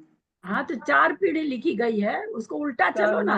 रविसेन के गुरु क्या लक्ष्मी सेन है क्या, और उसके गुरु लक्ष्मण सेन। अरहद गुरु के देवसेन क्या पढ़ियो, वो ऐसे उल्टा चलो तो समझ में आ जाएगा। ओ दादा परदादा हो गए क्या, दादा परदादा? हाँ, वो परदादा हो गए। हाँ हाँ, दिवाकर बिल्कुल। यदि परदादा हो गए, हाँ, परदादा दिवाकर जी गुरु हो गए। परदादा हो गए। हाँ, अरहतवली और इंद्र उनके दादा भी हो गए, गुरु हो गए। और इंद्र गुरु जो थे लक्ष्मी उनके भी सेन गुरु हो गए। परदादा, दादा और पिता और पुत्र। हाँ, हाँ। ऐसे लगा लो। हाँ आज की दिनवाणी स्तुति कर लें। हाँ, यदर्थमात्र पदवाक्यहीनं मया प्रमादाद् किञ्चनोक्तं तन्मे क्षमित्वा विदधातु देवी सरस्वती केवलबोधलब्धिं। बोधि समाधि परिणाम शुद्धि स्वात्मोपलब्धि शिवसौख्य सिद्धि। चिंतामणिं चिंतित वस्तुदाने त्वां वन्द्यमानस्य ममास्तु देवी। जावाणी के ज्ञान ते सुझे लोकालोक सोवाणी मस्तक नमो सदा देत बोधो, ही जिनवाणी भारती तो ही जपो दिन रैन, जो तेरा शरणागहि सो पावे सुख चैन, देव जो अरहंत को गुरु से हो निर्ग्रंथ, दया धर्म पालु सदा यही मोक्ष का पंथ, दुर्गा संगवाणी माता की जय। नमोकार के पहले एक समाचार दे देते हैं, क्योंकि 4-5 लोग 6 लोग तो निकल भी चुके। अब फटाफट लोग नमोकार करेंगे, निकल जाएंगे। मुझे कल एक तो अपने लोग को पद्म पुराण में किसको कहाँ कौन सा प्रकरण दिल को छुआ, कौन सा प्रकरण बहुत अच्छा लगा, अपने को सब जो भी बोलना चाहते हो, किसी पर प्रेशर नहीं है, जो भी बोलना चाहते हो तो कल अपनी इस पर 1 घंटा, क्योंकि किसी भी शास्त्र पढ़ने के बाद में उससे हमें क्या लाभ हुआ, क्योंकि इतने दिन तक हम अगर पढ़े किसी चीज से तो हमको लाभ तो मिलना ही चाहिए ना। हम लोग तो पूरा बनिया है, बनिया लोग तो बिना लाभ के कोई चीज करता नहीं है। हमको लाभ बताना है कि क्या लाभ है। किसी भी ग्रंथ को पढ़ने के बाद में उस ग्रंथ के प्रति ये बहुमान होता है, तो वो हम लोग कल करेंगे। मंगलवार को भाई साहब, केसी भाई साहब आदि पुराण का मंगलाचरण करेंगे, उसके बाद अपना आदि पुराण ग्रंथ की शुरुआत हो जाएगी। नंबर 2, कल दोपहर में 1:30 बजे से, कल की अष्टमी किया है हम लोगों ने ग्रुप में, तो कर्मकांड जी नहीं होगा। 5 समवाय क्या है, कौन से हैं, क्यों, क्या महत्ता है इसकी आदि पर हम लोग कल सबको मिल करके इस पर विचार करेंगे। 5 समवाय जो जैन धर्म में बताए गए हैं के ऊपर चर्चा होगी कल 1:30 बजे। जिसको करना हो, क्योंकि आप लोग में से बहुत से लोग दोपहर की क्लास में नहीं है, तो इस समय बताना जरूरी हो गया कि जिनको करना हो कर सकते। बहुत अच्छा आपने किया है कार्यक्रम दीदी, ये बहुत ही अच्छा है, ये तो होना चाहिए, बहुत जरूरी है। तो मैं कोशिश करूंगा ज्वाइन करने की, लेकिन जहां तक लगता है कि मैं कल परसों दोनों दिन ही ज्वाइन नहीं कर पाऊंगा। परसों भैया जी आएंगे क्या मंगलाचरण करवाने के लिए? हाँ हाँ, अच्छा, बहुत अच्छा। परसों मैं कोशिश करूंगा, कल तो नहीं कर पाऊंगा, परसों यदि हो सका तो देखता हूँ। बहुत अच्छा भाई साहब, बहुत अच्छा लगेगा। आप तो अगर ज्वाइन करेंगे तो फिर कहना ही क्या है, बहुत ठीक अच्छा है, लगेगा। देख लीजिएगा जहाँ भी हो तो म्यूट थोड़ा करके वो कान वाला लगा करके कर सब सकते हैं तो। मुश्किल लग रहा है, कल परसों 2 दिन आना मुश्किल लग रहा है मेरे लिए। अच्छा, ठीक है, ठीक, शुरू करते हैं, सब शुरू करते हैं। हाँ। सभी बड़ों को सादर प्रणाम, सभी को सादर जय जिनेंद्र। भाई साहब को प्रणाम। दीदी को प्रणाम, भाई साहब को जय जिनेंद्र, सबको सादर जय जिनेंद्र। भाई सबको प्रणाम, ललिता भाभी को प्रणाम, सबको सादर जय जिनेंद्र। प्रधान जी को प्रणाम, सबको सादर जय जिनेंद्र। सभी को सादर जय जिनेंद्र। भैया भाभी को जो प्रणाम। एक बात का उत्तर दीजिएगा सबको, जरा सा जब सबको म्यूट रहिए, इतनी जल्दी नमोकार कैसे हो गया? जैसे ही भाई साहब बोले नमोकार करते हैं, 3-4 लोगों का नमस्कार आ गया। जबकि बहुत, मैंने शाम को भी सबको बताया है कि किस तरह से नमोकार जपना है। न खुद को हिलना है, न अग्नि को हिलाना है, न जीभ को हिलाना है, न होठ को हिलाना है। कैसे आपका नमोकार हो गया इतनी जल्दी? क्यों ऐसा क्यों करना चाहिए?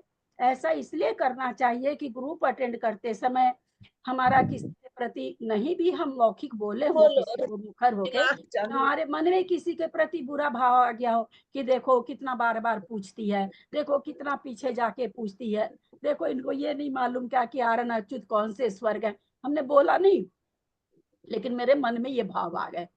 इनकी शुद्धि यहीं कर लेनी चाहिए, और इनकी शुद्धि के लिए 9 बार नमोकार, न जीभ हिलाना है, न होठ हिलाना है, न अंगली हिलानी है, न शरीर हिलाना है। अंतर जल्प से 9 बार जपेंगे। ये जो छोटी छोटी मन में भावनाएं आ जाती है, जो बोले वो तो है ही, जो नहीं बोले फिर भी मन में विचार आ जाता है, वो वही धुल जाएगा, नहीं तो ब्याज पर ब्याज चढ़ता चला जाएगा। ये बात हम कई बार बोल चुके हैं शाम की क्लास में भी। भैया भाई साहब बोले 9 बार नमोकार, उसके पहले तो लोगों का प्रणाम ही आ गया है ना। तो थोड़ा सा इस चीज को ध्यान रखें, हमारे ही कर्म कटेंगे। मेरे नमोकार से आपके थोड़ी कटेंगे, मेरे के खुद के ही कटेंगे ना, मेरा ही पाप हल्का होगा ना। और मैं तो और भी आप लोगों को सबको ही टोक देती हूँ, तो मेरा तो समझ बहुत ज्यादा हो जाता होगा। तो हम लोग को सबको कायोस्तर का करने का मतलब था काया का। उस एक दिन इसकी क्लास लेंगे हम दोपहर में, अष्टमी 14 को जब भी कर्मकांड नहीं होता, तो उस दिन इसकी भी कायोत्सर्ग की भी क्लास लेंगे पूरे शास्त्र से। ये नहीं मेरे पास ये छोटी मोटी किताबें नहीं रहती, आप लोग को बता दूं, कोई इस भ्रम में नहीं रहिएगा कि मैं छोटी छोटी पत्रिका न तो मेरे पास है न मेरे को पढ़ने का समय है। बिल्कुल शास्त्र का प्रमाण देकर के, मुनियों का प्रमाण देकर के आप लोग को बताएंगे कि कायोत्सर्ग किस तरह करना चाहिए। ठीक है, तो आप लोग कायोत्सर्ग इस तरह से करना सीखिए। सोते समय का भी कायोत्सर्ग, रात में जब बिछावन पर जाते हैं उस समय बहुत से लोग 9 बार नमोकार जपते होंगे, उस समय का भी इसी तरह करना चाहिए। सुबह हम लोग उठते हैं तो नमोकार करते ही करते हैं। उस समय का सामायिक में तो होता ही इस तरह का, सामायिक की तो बात ही छोड़ दीजिए, उस समय तो करना ही ऐसे जो सामायिक करते हैं। सुबह उठते हैं तब भी बेड पर बैठे बैठे इस तरह का ही एक कायोत्सर्ग करना चाहिए, जिससे हमारे सपने में लगे हुए दोष हल्के हो जाते हैं, उनका बहुत फल कम हो जाता है। तो हम लोग कायोत्सर्ग का मतलब होता है काया का उत्सर्ग करना, यानी काया को त्याग देना। और हम क्या कर रहे हैं, अंगली चला रहे हैं, मुंह चला रहे हैं, कहाँ काया का त्याग हुआ बोलिए? हम तो काया से काम ले रहे हैं। जब हम काया को त्याग दिए तो काया से काम नहीं लेना चाहिए ना। कायोत्सर्ग का मतलब यही होता है। एक परिपाटी चल गई बस ऐसे ऐसे कर करके, कुछ चल गई, कुछ चला दिए, बस ठीक है, बहुत कुछ चीजें चल जाती है, पर अपन तो शास्त्र के माध्यम से जानेंगे, किसी के मौखिक से नहीं जानेंगे। बिल्कुल आपको हम शास्त्र का उदाहरण दे करके, श्लोक बता करके आपको बताएंगे। तो इस पर भी हम लोग एक दिन चर्चा करेंगे किसी अष्टमी चौदस को। अभी तो कल तो पंचम वाय का कर रहे हैं, अगली चतुर्दशी को ठीक रहा तो करेंगे, कायोत्सर्ग का भी करेंगे। तो आप लोगों से मेरा बार बार अनुरोध है, क्लास के बाद जो कायोत्सर्ग करें, न खुद हिले, न जीभ हिलाएं, न होठ हिलाएं, न अंगली हिलाएं, मन में ही अंतर जल्प से करें। ये मेरा आप लोगों से अनुरोध है, क्योंकि केवल स्वाध्याय थोड़ी कुछ होता। मेरा मन रहता कि मुझे जो चीज प्राप्त हुई है मैं सबको बताऊं, सबको करे नहीं करे वो अपनी मर्जी है, किसी पर भी जबरदस्ती नहीं है, पर मेरा मन रहता कि लोगों तक पहुंचा तो दूं, मैं पहुंचाने का काम तो मैं कर दूं, मैसेंजर तो बन जाऊं मैं कम से कम। तो आगे से कम ग्रुप में आप लोग इसी तरह का आयोजन करेंगे, ठीक है?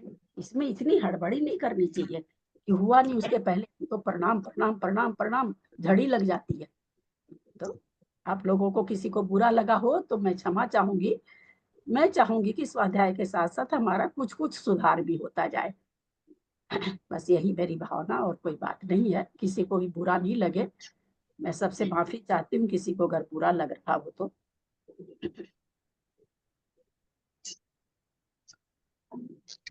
बहुत सही बात कही आपने दी, ठीक है। हाँ।